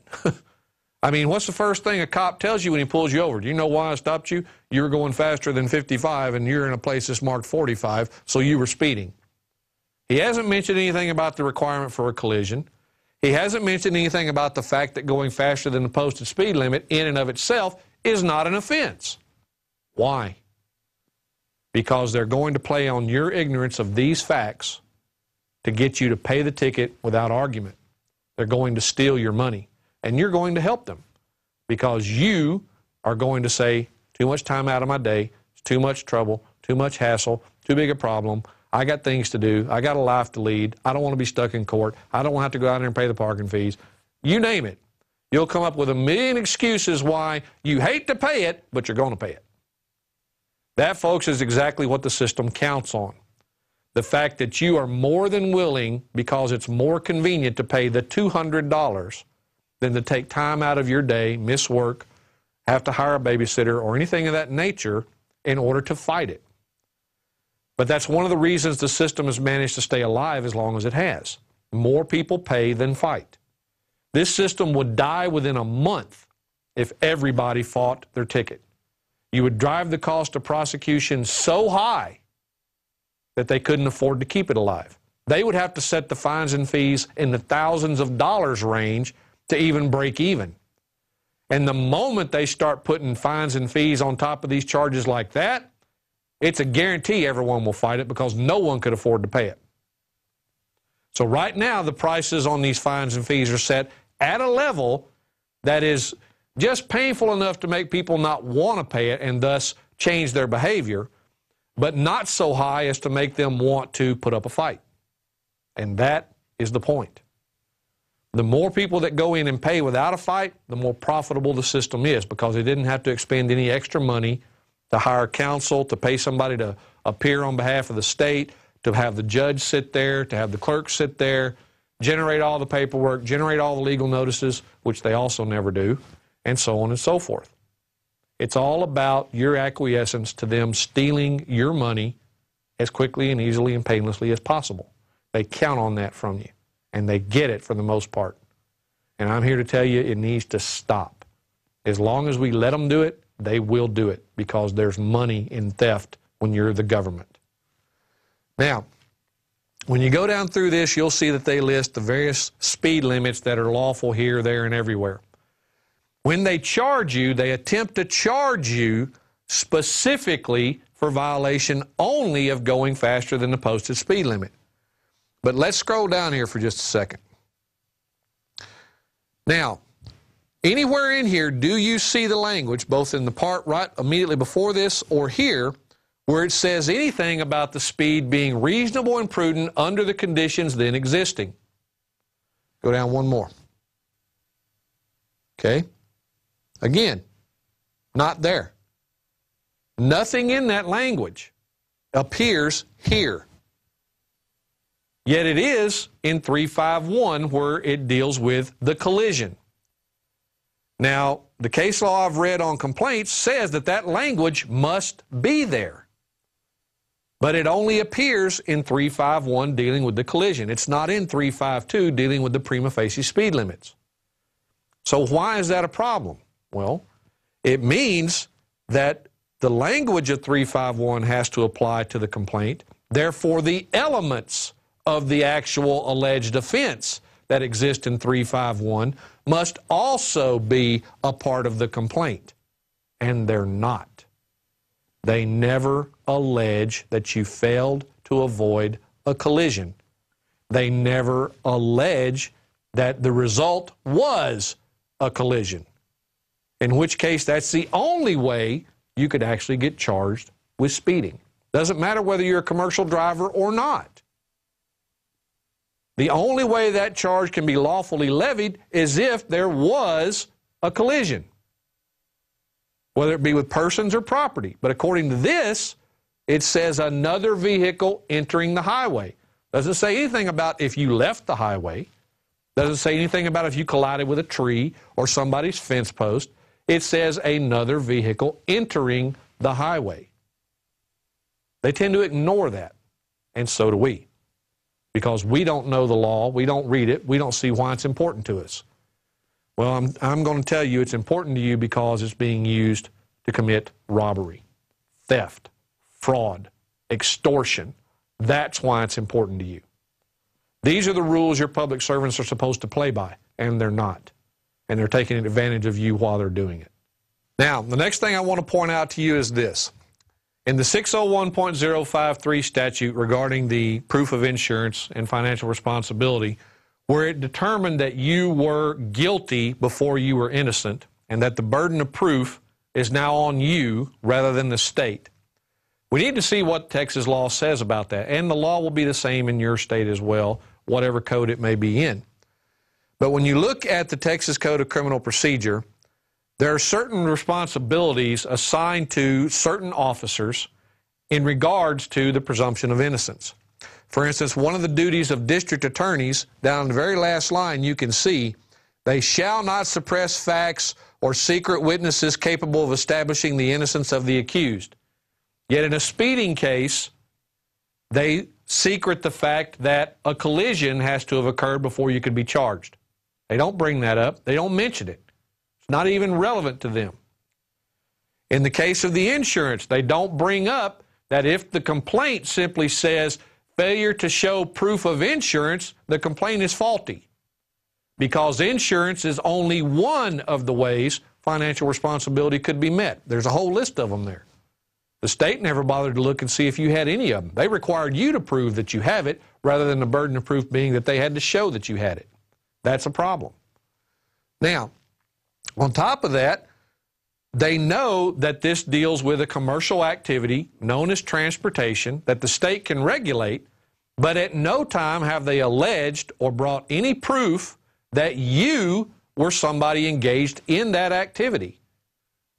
So how can you be guilty of an offense under a statute that has absolutely nothing to do with you unless you're engaged in that regulable activity, known as transportation? You don't use the roads as a place of business, yet you're being charged under a statute that applies only to that special group of people and individuals who are. It's theft, it's fraud, and you need to know it. Let's go to the next section. Here are two other statutes relevant to the presumption of innocence over the presumption of guilt that 601.053 of the Transportation Code creates. In Article 11.43, presumption of innocence, again, this is out of the Texas Code of Criminal Procedure. No presumption of guilt arises from the mere fact that a criminal accusation has been made before a competent authority. So just because a cop gives a magistrate a ticket, they can't immediately presume you're guilty of anything, but they do. If you don't believe that, go to one of these kangaroo courts and just watch how far they're willing to push it to violate your rights. In Article 38.03, presumption of innocence, all persons are presumed to be innocent, and no person may be convicted of an offense unless each element of the offense is proved beyond a reasonable doubt. The fact that he has been arrested, confined, or indicted for, or otherwise charged with the offense gives rise to no inference of guilt at his trial. Again, this right here runs directly afoul of 601.053. Not only, and the speeding citation as well under 351, because they never proved the element of the collision. They never asserted the element of engaged in transportation to be a subject of that particular regulatory statute. Never proved that. The required elements are never proven in these cases because the first element required is that transportation was being engaged in.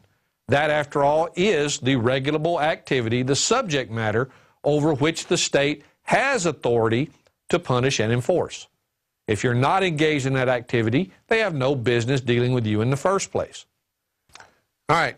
Last but not least, in regards to 601.053 and all the other statutes, such as 521.025 of the Transportation Code, where it says that if you don't produce a license, then you're guilty of not having a license, and so on and so forth.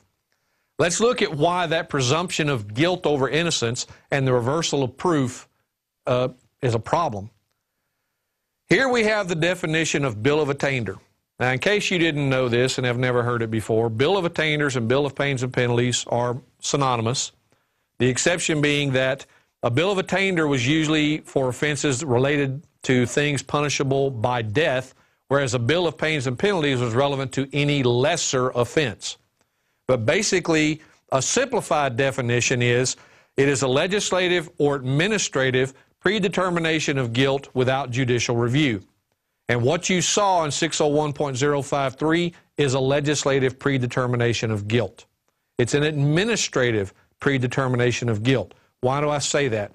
Because unbeknownst to most people, Texas and many other states have implemented surcharges to particular type of offenses.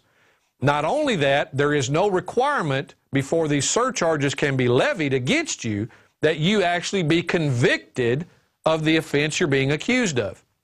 If they actually write you a citation for failure to provide financial responsibility or to maintain financial responsibility, and you go to court, that court will immediately file a notice with the Texas Department of Public Safety, who will immediately tack on those surcharges to your registration and your insurance renewals and force you to pay them even if you never get convicted of the offense in court.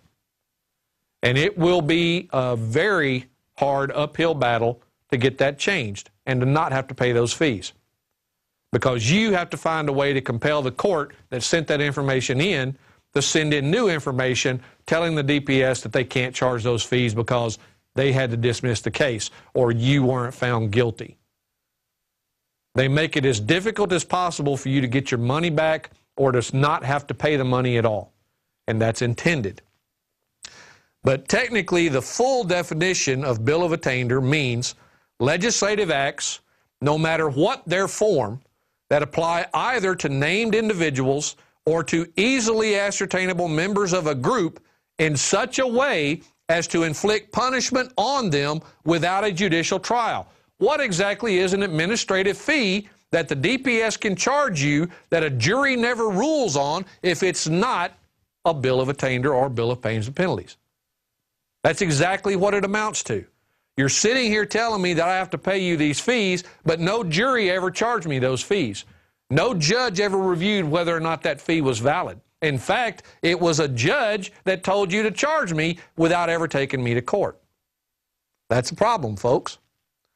When you look at this, an act is a bill of attainder when the punishment is death, and a bill of pains and penalties when the punishment is less severe than death. Both kinds of punishment fall within the scope of the constitutional prohibition under U.S. Constitution Article 1, Section 9, Clause 3 as to Congress, and Article 1, Section 10 as to state legislatures. Okay? And that is what it is in Texas. Article 1, Section 10 of the Texas Bill of Rights forbids that. Okay, notice, Bill of Pains and Penalties is the same thing as a Bill of Attainder, just for lesser offenses than death as a punishment. All right, folks, as you can tell, I had to shuck the jacket because I'm about to get in the area that I'm most passionate about and part of what I teach in my classes down at Brave New Books here in Austin. This is the transportation script that I wrote and am currently recommending for use whenever you're engaged in any type of public interaction, most appropriately a transportation stop, but it can be used in any situation where you're having to deal with any type of public servant who is attempting to exert some sort of authority over you or your property or something of that nature. So that being said, there's a couple of general rules when it comes to dealing with public officials. One of the things I've got here on the transportation script is it's best for you to memorize as much of the actual questions portion as possible. The instruction portion, don't have to worry about memorizing. You just need to know the basic premise of why the instructions are what they are so that you can apply them properly to the questions and the context in which you're having to use them. That being said, one of the major rules I stress vehemently to the people in my class is you're no longer in the world of rights and safety. You're in a world of government intolerance of the very people that empower and create it. The government wants you to be its subject, not the other way around. So, never leave home ever again without some form of recording device with you. Doesn't matter if it's your cell phone, doesn't matter if it's a voice recorder, doesn't matter if it's multiple of either. Don't leave home without something that records. Anytime you find yourself in a situation where you are about to have to deal with a public servant, I don't care if it's someone you've known for years, but you are going to see them in their official capacity as whatever they are, a court clerk, court of record clerk, the county clerk, whatever, you record that encounter. You never know what your public servants are going to attempt to do at any given time anymore. Police officers are being trained to treat us as the enemy. They are first and foremost the ones you have to watch out for. Never talk with a peace officer, police officer, or any other type of officer if you're not recording the encounter. All right, now in the transportation script, you'll notice the yellow highlighted area at the top, the do's and don'ts. These are very important things you need to know. You don't have to memorize these, you just have to know why they exist and what they are for. The first one is, do remember that an officer is required to read you your rights before questioning or searching you if they have placed you in a custodial arrest. Now, one of the things that most people in Texas do not know is that every time you are stopped for an alleged transportation stop, you are already in a custodial arrest. There are many sections of Texas law that make that clear, but the one that will make it the most pointed will be Chapter 543 of the Transportation Code, where it talks specifically about the arresting officer may release the person arrested from custody and so on and so forth.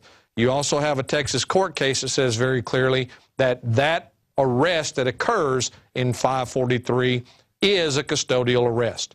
So they will always tell you, however, that you're not under arrest.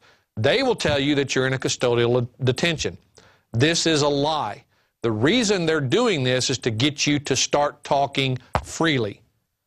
Because under arrest, you're liable to watch what you say. Under arrest, they have to read you your rights, which is what this is dealing with.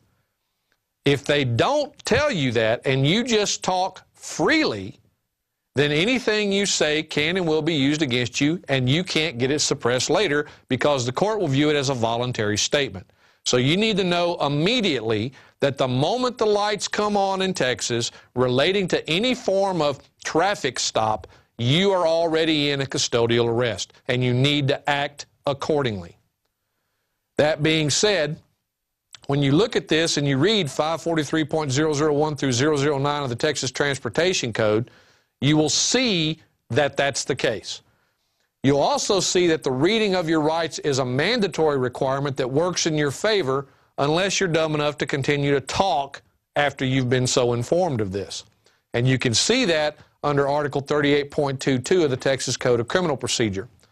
Be aware, however, that the cops almost never read you your rights. Never. Not when they arrest you, not when they search your car, not when they do any of that. And they're required to do it. So, these are the things you need to be aware of. That means anything you say that can be incriminating, like using the 7 deadly sins, or agreeing with the officer that you were driving, or that this is a vehicle, anything you say or do in that regard is a nail in your coffin at trial. Because you're basically admitting that what he's accusing you of, the regulable activity of transportation, is actually applicable to what you're doing to your car and to your actions and to you personally, when in fact it isn't. But because you're so used to these terms that they're using, you simply agree with them. That's your first mistake. So one of my major rules is there's 3 parts to this. You shut up, you keep shutting up, and when you've done that, you shut up some more. Now, we'll get to that in the do's and don'ts in the next one here. Right now, let's finish this up. Oh, keep it back up, please. Okay. Since they never read you your rights, and you are in a custodial arrest, and the officer is lying to you about the custodial arrest, you need to make sure you know that, okay? You are always in a full-blown custodial arrest. Okay, now pop that other one up. All right. Don't ever answer an officer's questions. There's no requirement for you to answer their questions. I don't care what they tell you. There's no requirement for you to give them anything that they want. Yes, Texas law says you have to give them a license, you have to give them registration, you have to give them proof of insurance. Problem, that's a due process violation. The law is attempting to make it mandatory that you waive a protected right in order to exercise some alleged privilege or exercise an actual right of another type. And it can't do that. No law can do that. That law is invalid on its face the moment it attempts to do that. So you have the right to remain silent, use it. However, remaining silent does not mean become a deaf mute. You still need to talk and you still need to respond in certain ways. It's just not going to be in a way that implicates you or provides them with evidence or information they can use against you. That's what be silent means. Not stop everything. It simply means don't be saying and doing anything that helps them and hurts you. That is the reason why I have a major 3-part rule about everything here, and that is everything that comes out of your mouth has to be directed to one of 3 specific purposes: invoking a right, demanding a right, or protecting a right. If anything you're saying or doing isn't intended to do one of those 3 things, then you're doing the wrong thing. That being said, it simply means, again, to not be a deaf mute, that you are not to provide any information or documents in response to the officer's demands or questions. That means you don't give him a license, you don't give him registration, you don't give him proof of insurance or anything else. All of these will be considered at trial to be a waiver of your protected right to remain silent. It will be considered a waiver of the requirement that they Mirandize you before they seize evidence and statements that they can use against you. And believe me, folks, all of this information can be used against you. It can also be used to further incriminate you. An example being, let's say your birthday was yesterday, and you have a license that you give the officer that says your birthday was yesterday. Can the officer under Texas law charge you for driving without a proper license? Absolutely. It expired yesterday on your birthday. So unbeknownst to you, you provided him with something that he can actually charge you further with. And he's got the actual evidence because you gave it to him. If he demands that, or the prosecutor demands you produce your license at trial so he can show that it was expired on the date the citation was issued, what are you going to do? You're going to have to produce it. You can't have it suppressed because you voluntarily gave it to the officer at the time. You waived your right to remain silent by giving it to him. Same thing goes if you have the wrong or an expired insurance card. Same thing applies with registration, any of it. They can't compel you to waive your right to remain silent and not to self-incriminate in order to meet their requirement of tell me that you have what I want. Because what they want is for you to allow them to get you in that vice of pay us money or we'll come after you for more money. That's what they're after. So, again, the three fundamentals.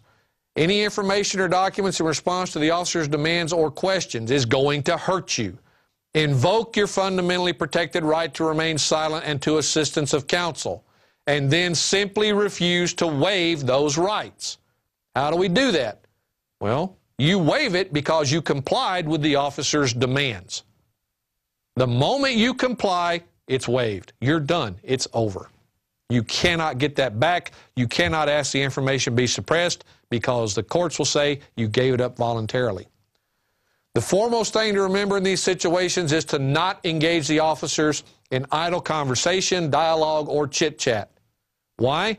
Because the more comfortable you are and the more talkative you become, the more likely you are to say or do something that's going to hurt you somewhere down the line, or that will give this officer more information he needs to conduct what he's going to refer to as articulable probable cause or a heightened reasonable suspicion to say that you were doing something more illegal or that would give him an opportunity to go fishing down a different path.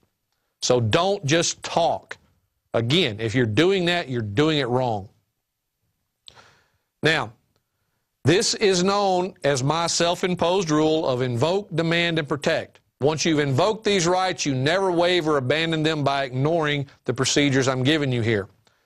Any question the officer asks, like where are you coming from, where are you going, who are you meeting, they have nothing to do with the stop. Stop answering those questions. It's none of his business. He has no right or authority to know that. The only way he's going to get those answers is because you give them to him. And he has no business knowing. Stop giving your whole life up to these people just because they tell you they want it. They are used to simply getting these are used to get additional information that may allow the officer to continue his witch hunt and escalate the severity of the charges he might make against you. Also, never answer questions like, do you know why I pulled you over? Or are you aware that you... Stop helping this guy screw you over. That's what he's doing. When he asks those types of questions and you answer, what are you doing? You're giving him evidence. Well, yeah, I guess you caught me speeding back there or running that stop sign or going through that red light. Thank you for the confession that he has on his audio-video recording and will use against you in a court of law. Stop answering questions. Just don't. Next slide, please. You do need to remember to do the following immediately when you realize you're getting pulled over. First and foremost, roll up all of your windows and lock all of your doors. Okay, why? Because these guys are getting more aggressive every day about jumping in your car without any probable cause, coming in from the passenger side, your side, and just pulling you out of the car for no good reason, yanking your keys out of the ignition and refusing to give them back, any of those things. Roll your windows all the way up, lock all of your doors. That keeps them outside and you inside until they can give a viable reason why that needs to change. Don't give them the opportunity to do that. My personal habit, I'm not going to get into my habit because I don't recommend most people do it. You get the document by going to the website and downloading it. You can read what my habit is, but I'm not going to talk about it here. Do remember, however, that my objective here is not to get anyone hurt or injured. You have to use your own judgment as to how far you're willing to press your rights and keep them. That's entirely an individual requirement. You and only you know the situation you're in at the time. You and only you have reason to believe this officer is going to lose control and do something that will seriously injure you. You need to take that into consideration whatever happens, okay? But that being said, you need to be very careful that it gets to a point that is documented that you did not waive that right willingly, that you were forced to do it.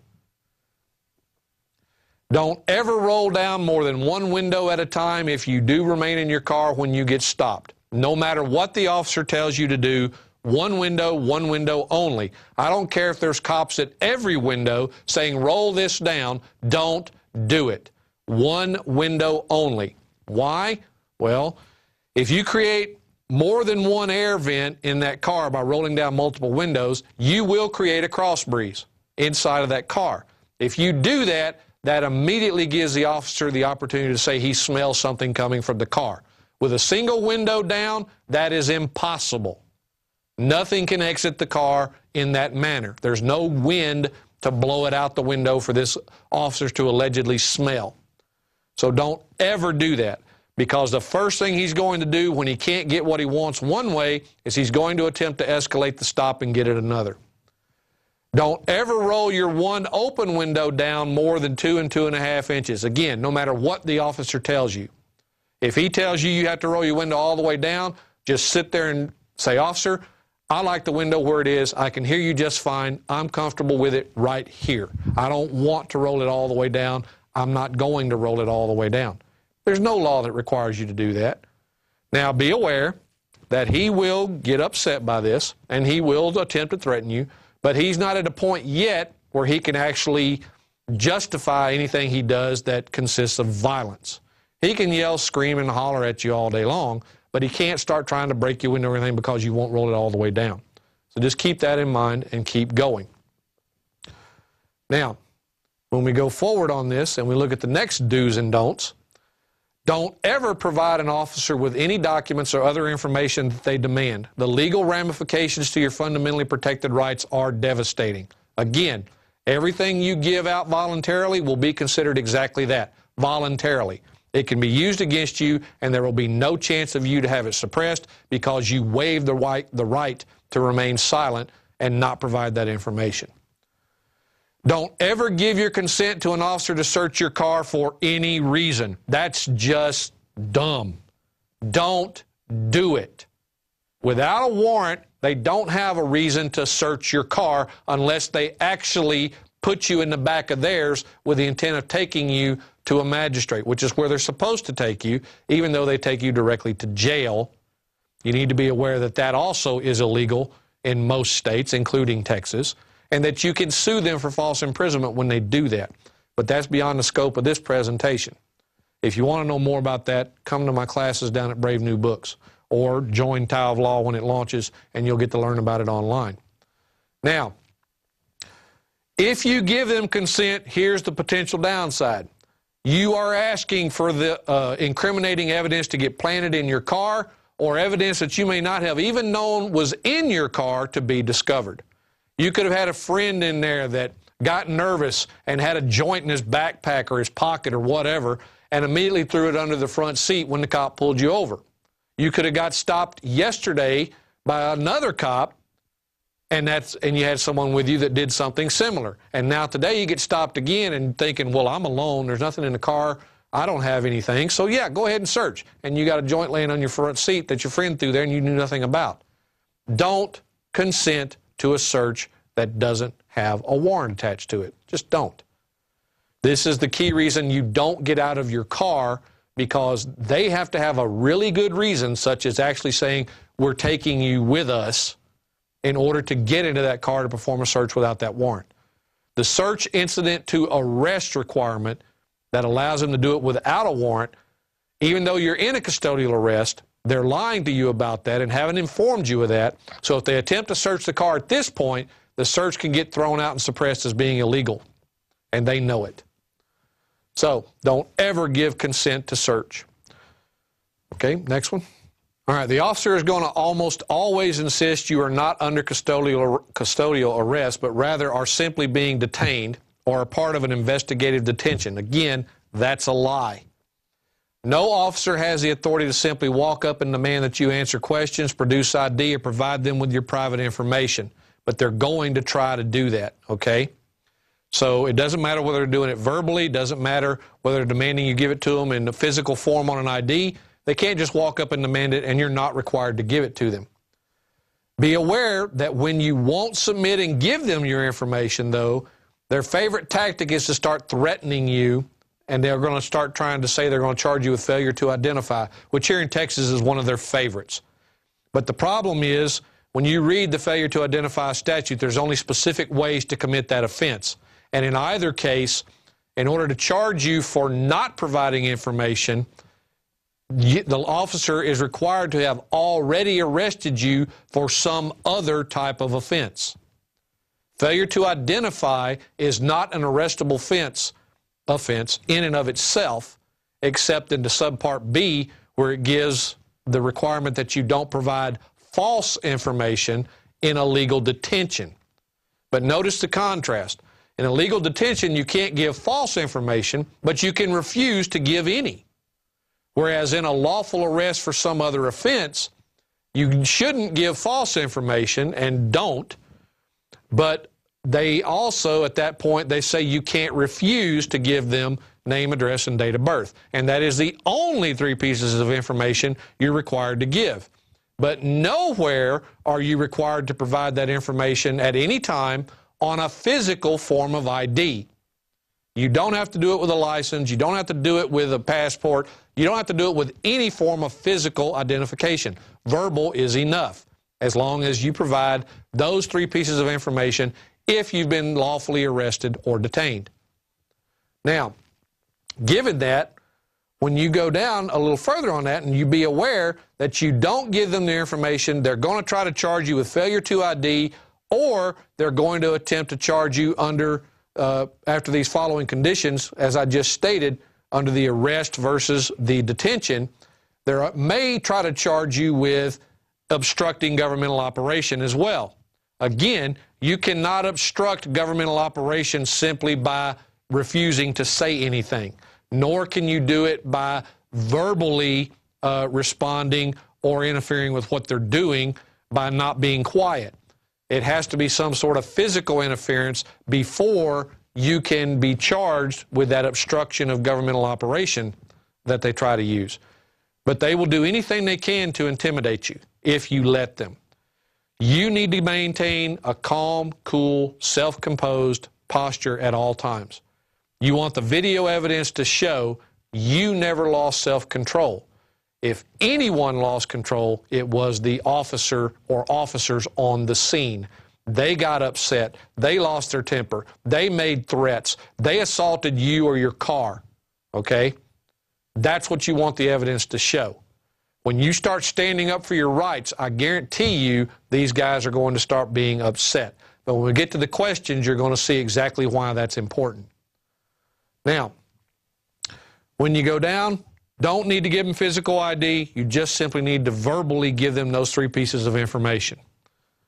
All right, let's go to the next. Now, how do you know when you are in custody and are required to provide these 3 pieces of information? How do you know when you are in custody where the officer is required to read you your rights? Well, this legal equation, as I call it, was taken directly from the case law dealing with that particular aspect of the term custody and functional equivalent of custody. Custody is custodial arrest or functional equivalent of a custodial arrest. And like I said, here in Texas, 543 of the Transportation Code tells you you're in a custodial arrest by law right off the bat. A functional equivalent of custodial arrest is when a reasonable person, considering the totality of the circumstances, would believe that he or she is in police custody to a degree associated with a formal arrest. In other words, you can't say, am I free to go, and the officer turn around and say yes. If you say, am I free to go, and the officer says no, now you have the legal presumption of custodial arrest. That becomes very important with that 38.22 of the Code of Criminal Procedure when they must inform you of your Miranda rights before they proceed. Next. Okay. Now, everything you do is directed at protecting yourself. Everything. And you need to remember these 2 important factors about any traffic stop. The purpose and intent of every transportation stop is to escalate it to either a DUI or drug bust. Always. That is where the officer will attempt to escalate the stop to if given the opportunity. That's just another reason why you do not answer his questions. You do not get into chit-chat or idle talk with the officer that will give him any reason to latch on to any statement that you make and allow him to escalate it to one of these two much higher and much more dangerous offenses. So do not do any of those things. This is what they're going to attempt to do. Be aware of it, expect it, prevent it. Do not attempt to educate the officer. Don't tell him what his job is. Don't tell him who you are. Don't tell him, you know, this is what the law says you have to do. I know my rights and blah, blah, blah. You're attempting to educate an officer on the side of the road. Unfortunately, most of these guys, besides not caring, don't have the IQ for it. Now, that's not to say there's not good officers. There are. I fully agree that there are. But the good ones are too few and far between to stand up by themselves to resist the bad ones. They need our help. Once they see they're not outnumbered, maybe they'll get a voice. Maybe they'll get in a group and make a voice. I don't know. But the only way to do it is to know this for yourself at the moment, so let's get with it. Once you know the officer's name and his badge number, you're going to use that as often as possible while you're going down the things in this script. Why? Because you want that officer associated with every illegal activity you can get him into while he's got you. So you want to directly relate him and what he's doing to some violation of your rights at every single opportunity. That also makes any video record self-authenticating. When everyone that's in the recording is known, no one has to testify as to, well, this is that person, this is that person, this was made here, this was made there. It becomes self-documenting and self-authenticating when everybody's name is stated for the record, when everything in it is agreed that, yeah, that's what was said, that's who it was, and that's when it was done. By doing these things and getting his name and everything introduced and making him answer you like he wants you to answer him, you make that recording self-authenticating, including the one you're making, not just the one he's making. Remember, you don't leave home without a recording device. This includes in your car. I've got multiple ones in mind. Good luck on finding all of them to prevent me from having the record I need. Now, again, everything you say is directed at one of the three rules: invoke, demand, protect. Always. Next slide. Question 1. For the record, may I get your name and badge number, please? This is the first thing you ask when the officer approaches your car window. You want to know who it is you're dealing with and how to identify them. Make sure that your recording catches their name and badge number. That makes your recording self-authenticating. Immediately, let's just say, for instance, the officer said his name is Davis and his badge number is 123. Officer Davis, badge ID 123, is there recording being made of this encounter? Again, you want him to tell you whether or not he's making an official record of this. The things highlighted in yellow, while not required, will help you possibly down the line when you start asking the question about, you know, when you ask for this information and they say, well, we didn't make a recording or the equipment was malfunctioning. These three things will help you prove that's a lie if you got an answer to them on your recording. So these are optional but potentially helpful. Officer Davis, badge number 123, what is the emergency and how can I help you? Again, we're not going to assume we did anything wrong. We're not engaged in transportation. We're not commercial. Therefore, his authority to pull us over for some alleged offense under that code is non-existent. Therefore, we have to ask, why are you stopping me? Do you have a problem and do you need me to help you? Because in Texas and most other republics, they can ask for help from the people to subdue a criminal or things of that nature, and you're required to help if you can. So we're going to ask. Officer Davis, badge number 123, what facts or information are you alleging gave you probable cause to stop and accost me? Right there, we're asking the officer to validate his authority. What alleged facts are you relying on as your authority to do what you're doing to me right now? Now, of course, he's going to cite immediately something related to transportation. When we get to trial, that's going to become very important, not only in our defense, but also in our federal lawsuit when we sue everybody in the food chain after this case is over. Officer Davis, badge number 123, do you have a properly signed and issued warrant authorizing you to search me or my property? Again, documenting the right. Do you have a warrant? And this warrant specifically directed at searching, okay? Can you search me or my property? If he says yes, simply ask to see a copy of the warrant. Texas law is now written where the officer is not required to have the warrant in his possession. Used to, he had to have it with him. However, even though he doesn't have to have it in his possession, if you demand to see it, he must produce it as soon as is practicable. Once he gets you to jail, if the magistrate sends you to jail, once he brings you into the magistrate, which is where he is supposed to take you first and foremost, but never does. Again, if he takes you directly to jail, you've got a lawsuit for false imprisonment that you can go after him with. I recommend you do that.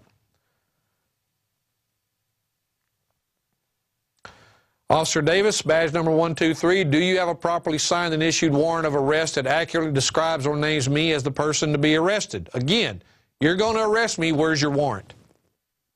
Okay? Your warrant either has to state me by name or description as the person it applies to. Where is it? Again, if he has it, ask to see it. If he doesn't give it to you right then, he's required by law to still produce it as soon as practicable. For the record, I am not operating in a for-hire capacity by engaging in any form of transportation or other commercial use of the highways. Officer Davis, badge number 123, please acknowledge that you have been so informed.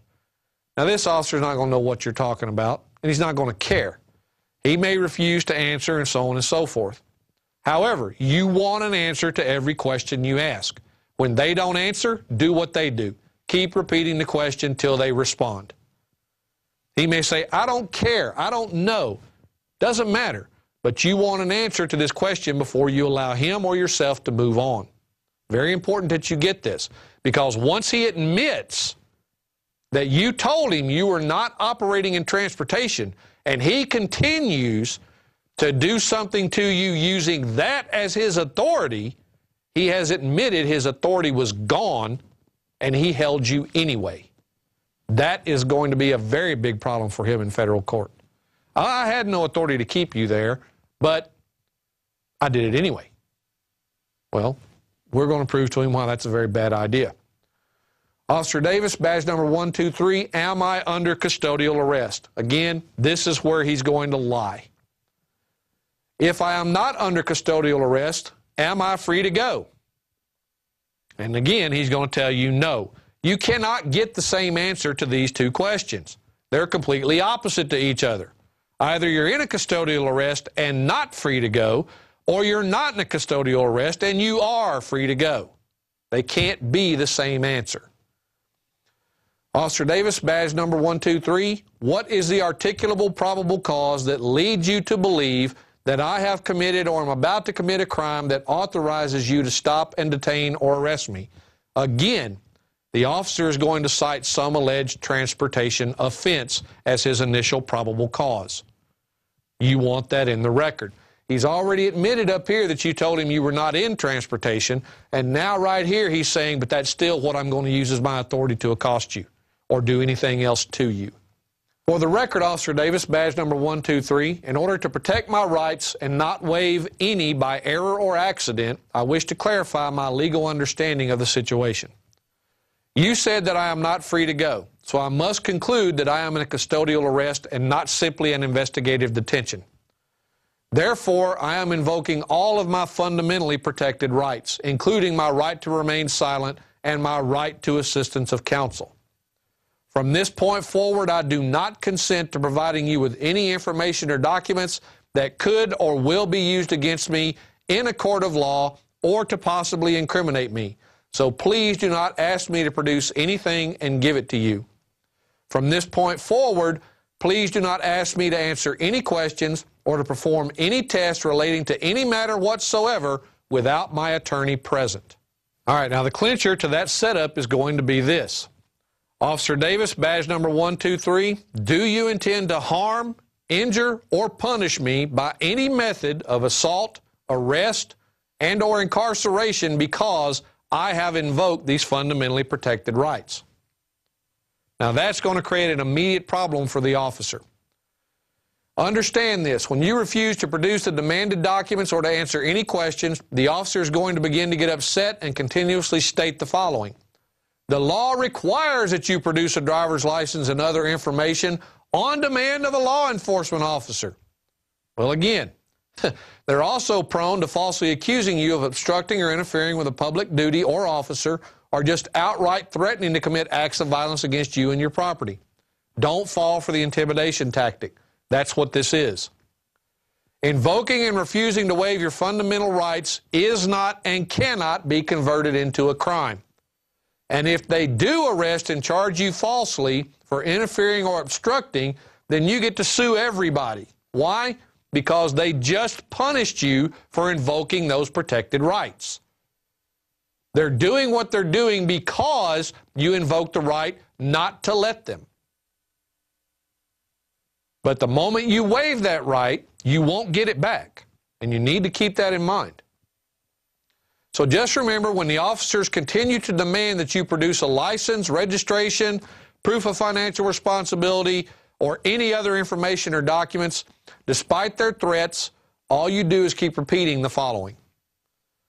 For the record, Officer Davis, badge number 123, no law is valid if it requires me in any way to waive any fundamentally protected right in order to exercise any other right or alleged privilege.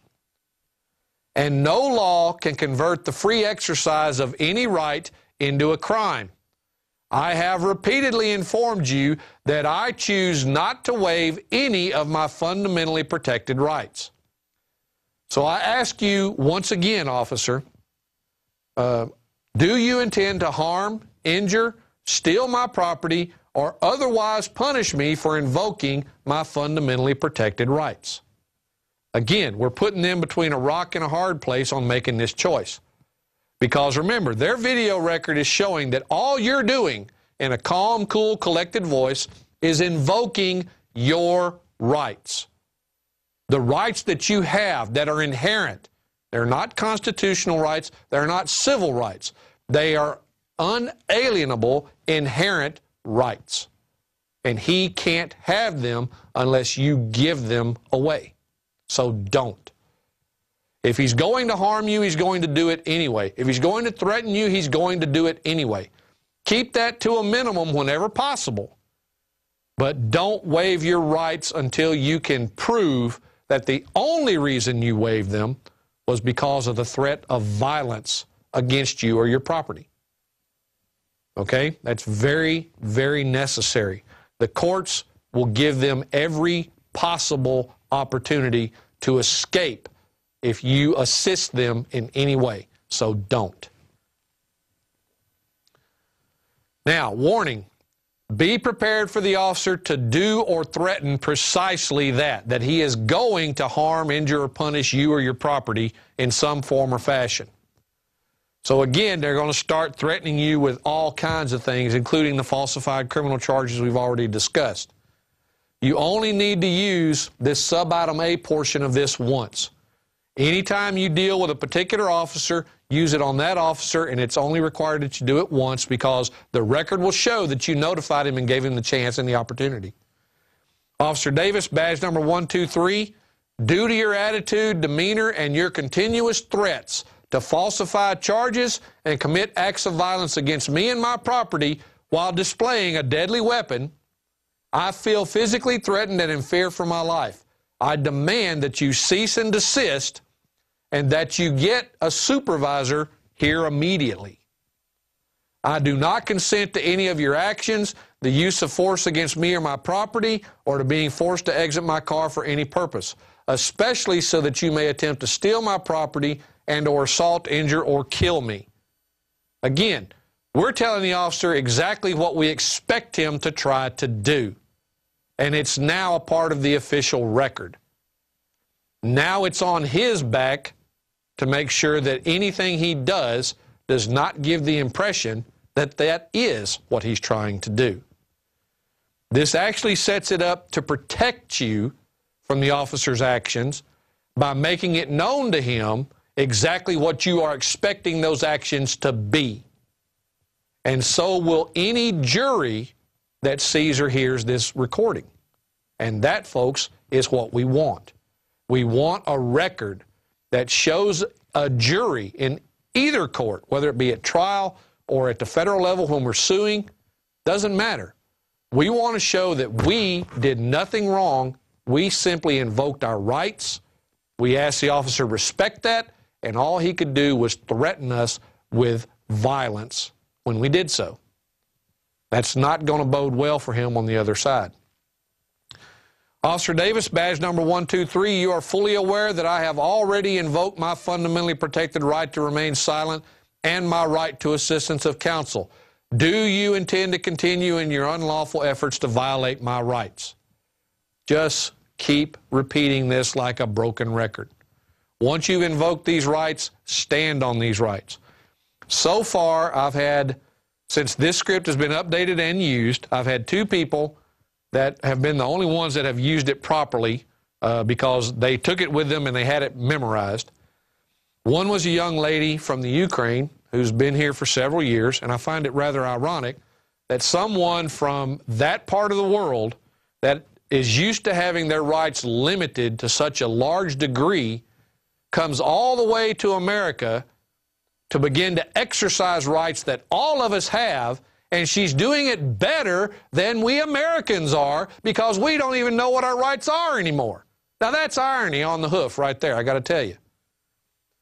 The other gentleman was someone that who every time he's been stopped has gotten arrested. Every single time he's been pulled over, the cops have taken him to jail. The first time he used this script was the first time he went home instead of to jail. Why?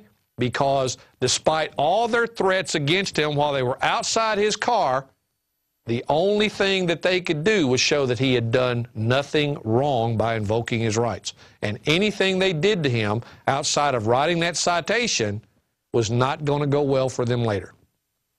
So, folks, there is a purpose to this script. It wasn't put together just off the top of my head. Everything in here is designed to do something toward invoking, demanding, or protecting your fundamental rights. Now, that being said, we're going to go a little further down here and see other ways these guys have been trained to make that harder to do. So, it is my belief that the information you are demanding may possibly be used against me in a court of law or an attempt to incriminate me. And that's true. It will be. And if that is so, then upon the advice of legal counsel, I must respectfully decline to provide you with any information or evidence that possibly can or would be used against me for those purposes. You have the right not to provide it. Don't. Not a hard choice, folks. Officer Davis, badge number 123, I am asking you again, do you intend to continue to deny me in my rights and to falsely imprison me, or am I free to go? You keep repeating this section down here, and this record is going to be self-authenticating all the way through, and they're going to have a severe problem with anything they do other than just issuing the ticket. That is the purpose. Now, when you start doing this, if they start threatening to break your windows or anything of that nature, you need to know basic safety protection for yourself. Cover your eyes and like this for the side of your face and look down at the center console of your car so that anything they do won't come flying into your face. But if you do this correctly and you don't lose your temper, the odds of that happening get lower and lower with each passing question. Because you don't get out of hand and they do, the video evidence is going to show that somebody's going to wind up sued on the back end, and it's going to be in your favor. So, the other thing about the escalation of the stop when it comes to DUIs or drug busts, these are the things I'm going to tell you about next. When you are in that car, it is very important that you do not put your face against that 2 to 2.5 inch crack you have on the window. Don't turn and speak directly through it. Don't speak directly into the officer's face. Don't roll your window down any further than the 2 to 2.5 inches. When you talk, you can do it in this manner. Whatever you got to do, tilt your head up, but don't speak directly into the crack or anything else. And here is why. The officer is then going to attempt to escalate this by making false allegations. He's going to say he smelled drugs, he smelled alcohol, anything and everything to give him the grounds to come after you, since he can't do anything more with the transportation stop. You've blocked him at every turn. He wants that DUI or drug bust. That's what he wants. Don't give it to him. Now, the young lady from the Ukraine that I was speaking of, they did this to her. This question is based entirely on what they did to her. Right after they got her stopped, she called me, so I'd be on the phone with her and could tell her what to do while they had her pulled over. And she was pulled over by a Travis County deputy here in the Austin area on this particular occasion. He was joined in short order by 3 others, including a supervisor.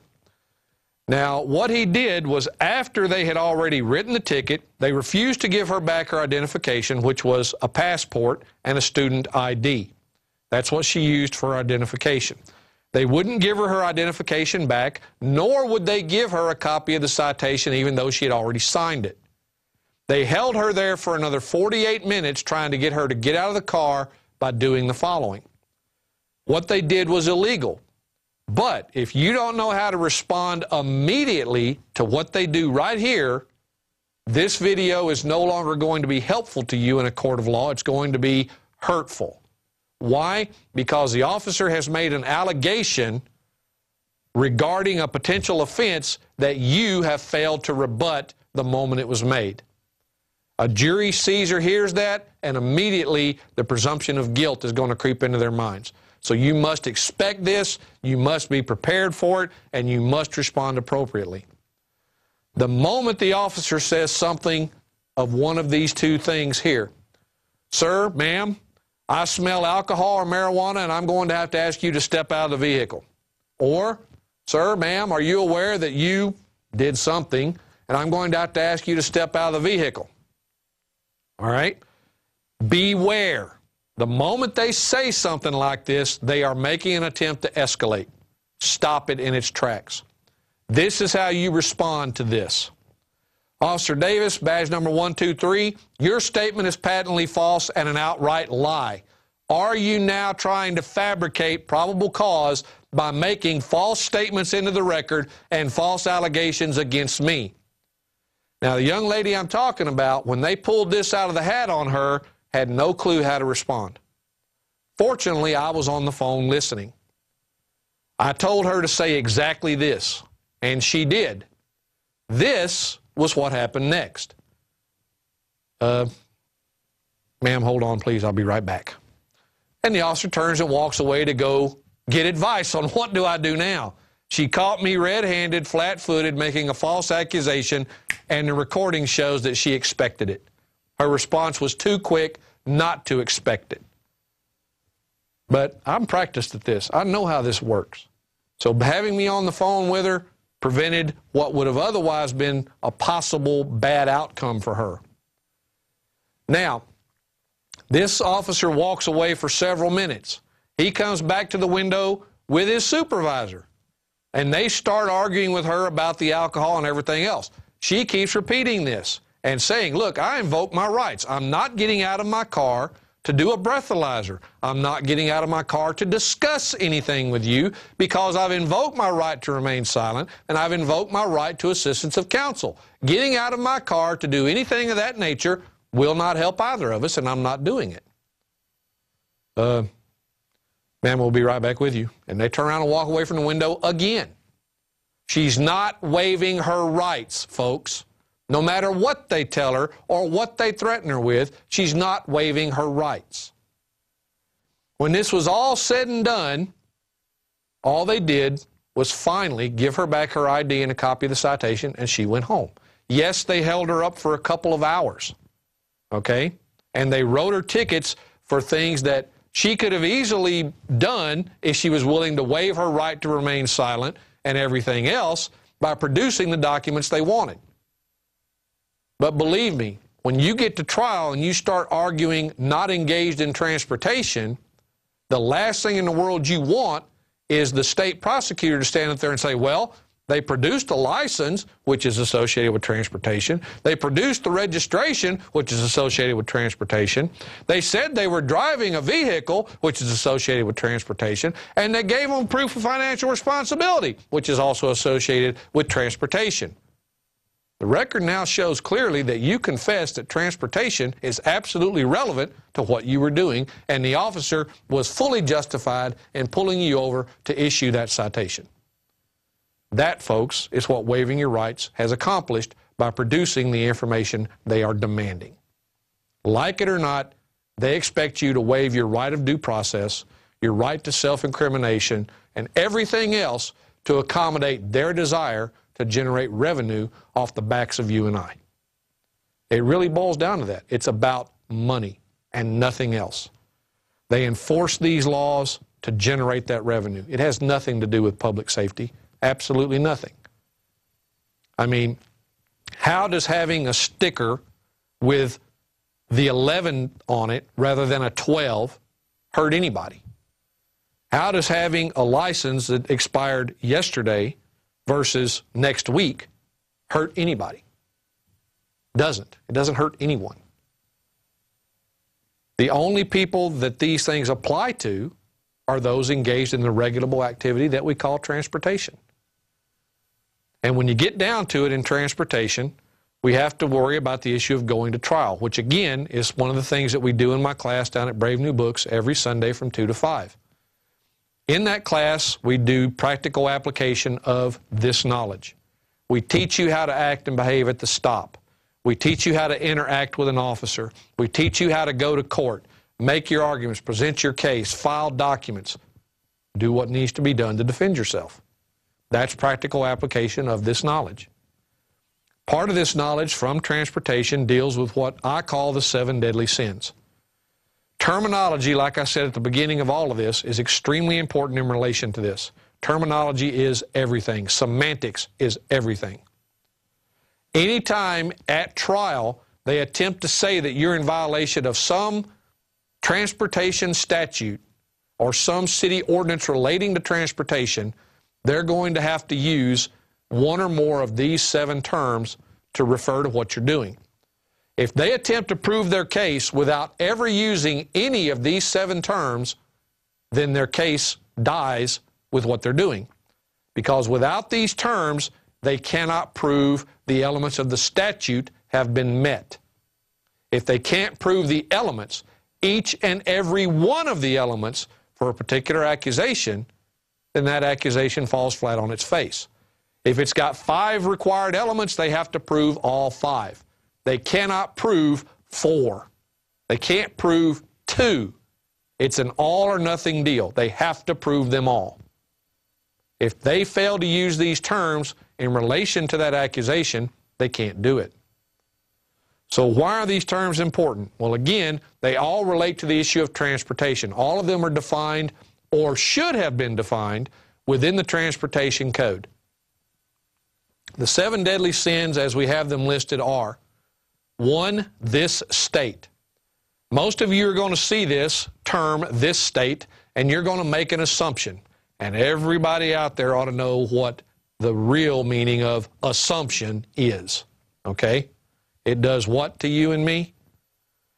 This state is presumed to be the geographical region we know as Texas or Louisiana or Mississippi or whatever particular state you're in. That's an assumption, folks. This state is one of those phrases that is not defined in any law anywhere. This state is not even in the legal dictionaries. Why? When you presume something about a law, you're making a mistake. There is no case law that says what this phrase means. So what makes you think you are qualified, neither as a judge or a lawyer, to make that determination yourself? It's an assumption about what it means. Don't fall for it. This state is not the geographical region of Texas.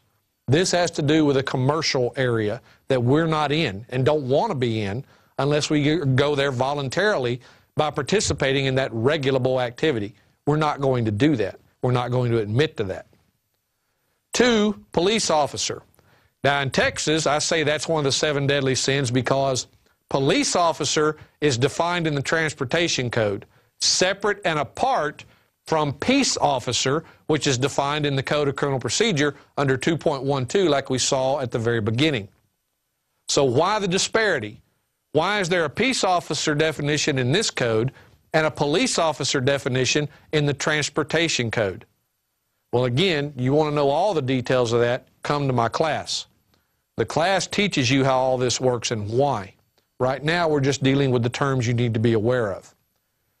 3rd, transportation. Again, not defined in any Texas code anywhere, but we did see what it actually means. It means commercial use of the roads by a carrier for conducting business for compensation or hire. That's what it means. Has nothing to do with your private travel to and from anywhere in your car. Nothing whatsoever.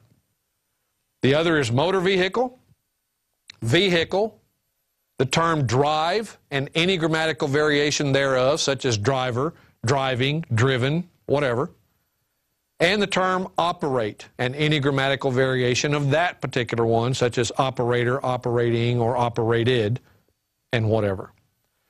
All of those are the 7 deadly sins of terminology. Anytime these terms or phrases are used in a trial or any judicial proceeding for which you are dealing with a citation, you need to be objecting to the use of the terms. There is a right way and a wrong way to make this objection. I'm going to show you the right way.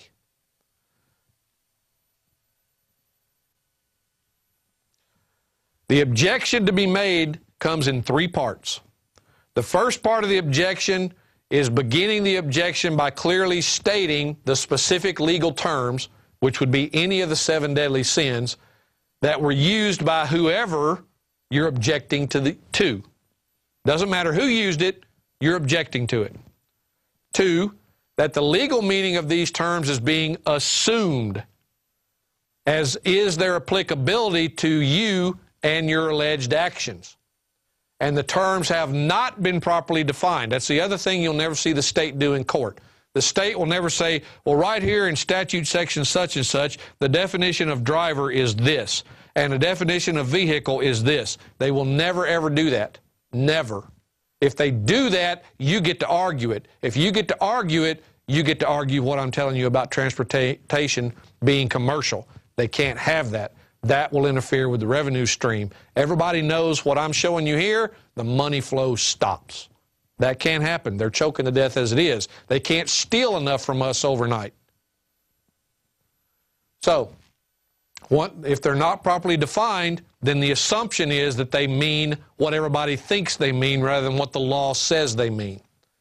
Nor are any of these terms and facts of their definitions currently before the court as facts to be considered in this case. There's no fact before the court that says a driver is A, or that I was acting in the capacity of a driver during this alleged offense. That didn't happen, and there's no evidence in front of the court that shows that it happened or that it's even applicable. 3, that the use of these terms by anyone is an inappropriate and premature legal conclusion based entirely on the aforementioned assumption in 2. So, when you do the objection, remember that it has to be timely. You have to object within 2 to 3 seconds when you hear this term or phrase or group of terms or phrases pop out of someone's face. You have to be listening. One of the things I teach in my class primarily is this. You must learn to listen to what you hear. You can hear everything that's going on and not be listening to any of it. Therefore, you can't respond to it, recall it at a later time, or use it because you don't know what it was. You have to listen to what you hear. So you have to be paying attention to what everyone in that courtroom is saying when it's the prosecutor, the judge, or any member of the jury if they're asking questions, or whoever is sitting in the witness stand. You have to be listening. You have to be expectant of what's going to come out of their mouth because they have to use the 7 deadly sins to prove their case. You must be listening for them. as well as all the other facts and information you're going to need as you progress. This is going to be the objection. Now, when you get there, there's something I want you to understand and think about this. See if you can name a single government-issued license or permit that is issued for any purpose other than engaging in some commercial activity for compensation or hire. When you start thinking about all the governmental licenses and permits that exist, if you think about how it's applied at every point and used at every point, it will eventually dawn on you where the commercial aspect of that license or permit pops up its ugly head. All of them are commercial, folks, no matter what you're told. They are commercial.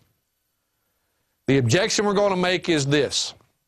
And remember, in court, an objection must be begun with the word objection. A lot of people tend to forget that, but don't. Objection to the use of the terms and whatever terms you're objecting to. Let's say, for instance, the prosecutor is questioning the officer, and the prosecutor said, when the defendant was driving his vehicle, and he gets that far before you can object, there's two of the 7 deadly sins you need to be objecting to: drive and vehicle. So this is how the objection will go. Objection to the use of the terms drive and vehicle. They assume facts not in evidence, not previously agreed to, and requires a legal conclusion. Now remember, this was the prosecutor that said these terms. That's why we don't use the last 4 words. Had this been the witness on the stand, such as the officer, we would have added the 4 words, by the fact witness. The prosecutor is not a fact witness. He was not present at the time of the alleged offense. So we stop with conclusion when we make our objection when the prosecutor, the jury member, or the judge attempts to use any of the 7 deadly sins. When the officer or any other witness on the stand uses them, we use the full objection, including the last 4 words. Okay? And that's really what the bottom paragraph there is telling you, why the fact by the fact witness gets added or not used. Now, that being said, folks, this is pretty much the summary of the transportation script and how we use it. It's meant and designed to protect you and your rights from the encroachment that these people are performing upon our daily lives at every turn. It's up to us to stop them. Only with information and the desire to use that information will we be successful. I would like to thank you all for listening. I'd like to thank Alex for having me here. Thank you so much. Please come visit ruleoflawradio.com or logosradionetwork.com, and I will happily allow you to download the information. All the documents that we went over today will be available on the logosradionetwork.com/TAO, T-A-O, and you can get all that plus the 2 scripts that we're talking about. Give them a once over, learn them, commit them to memory, and use them to protect you and your rights in the future. Thank you again, and God bless.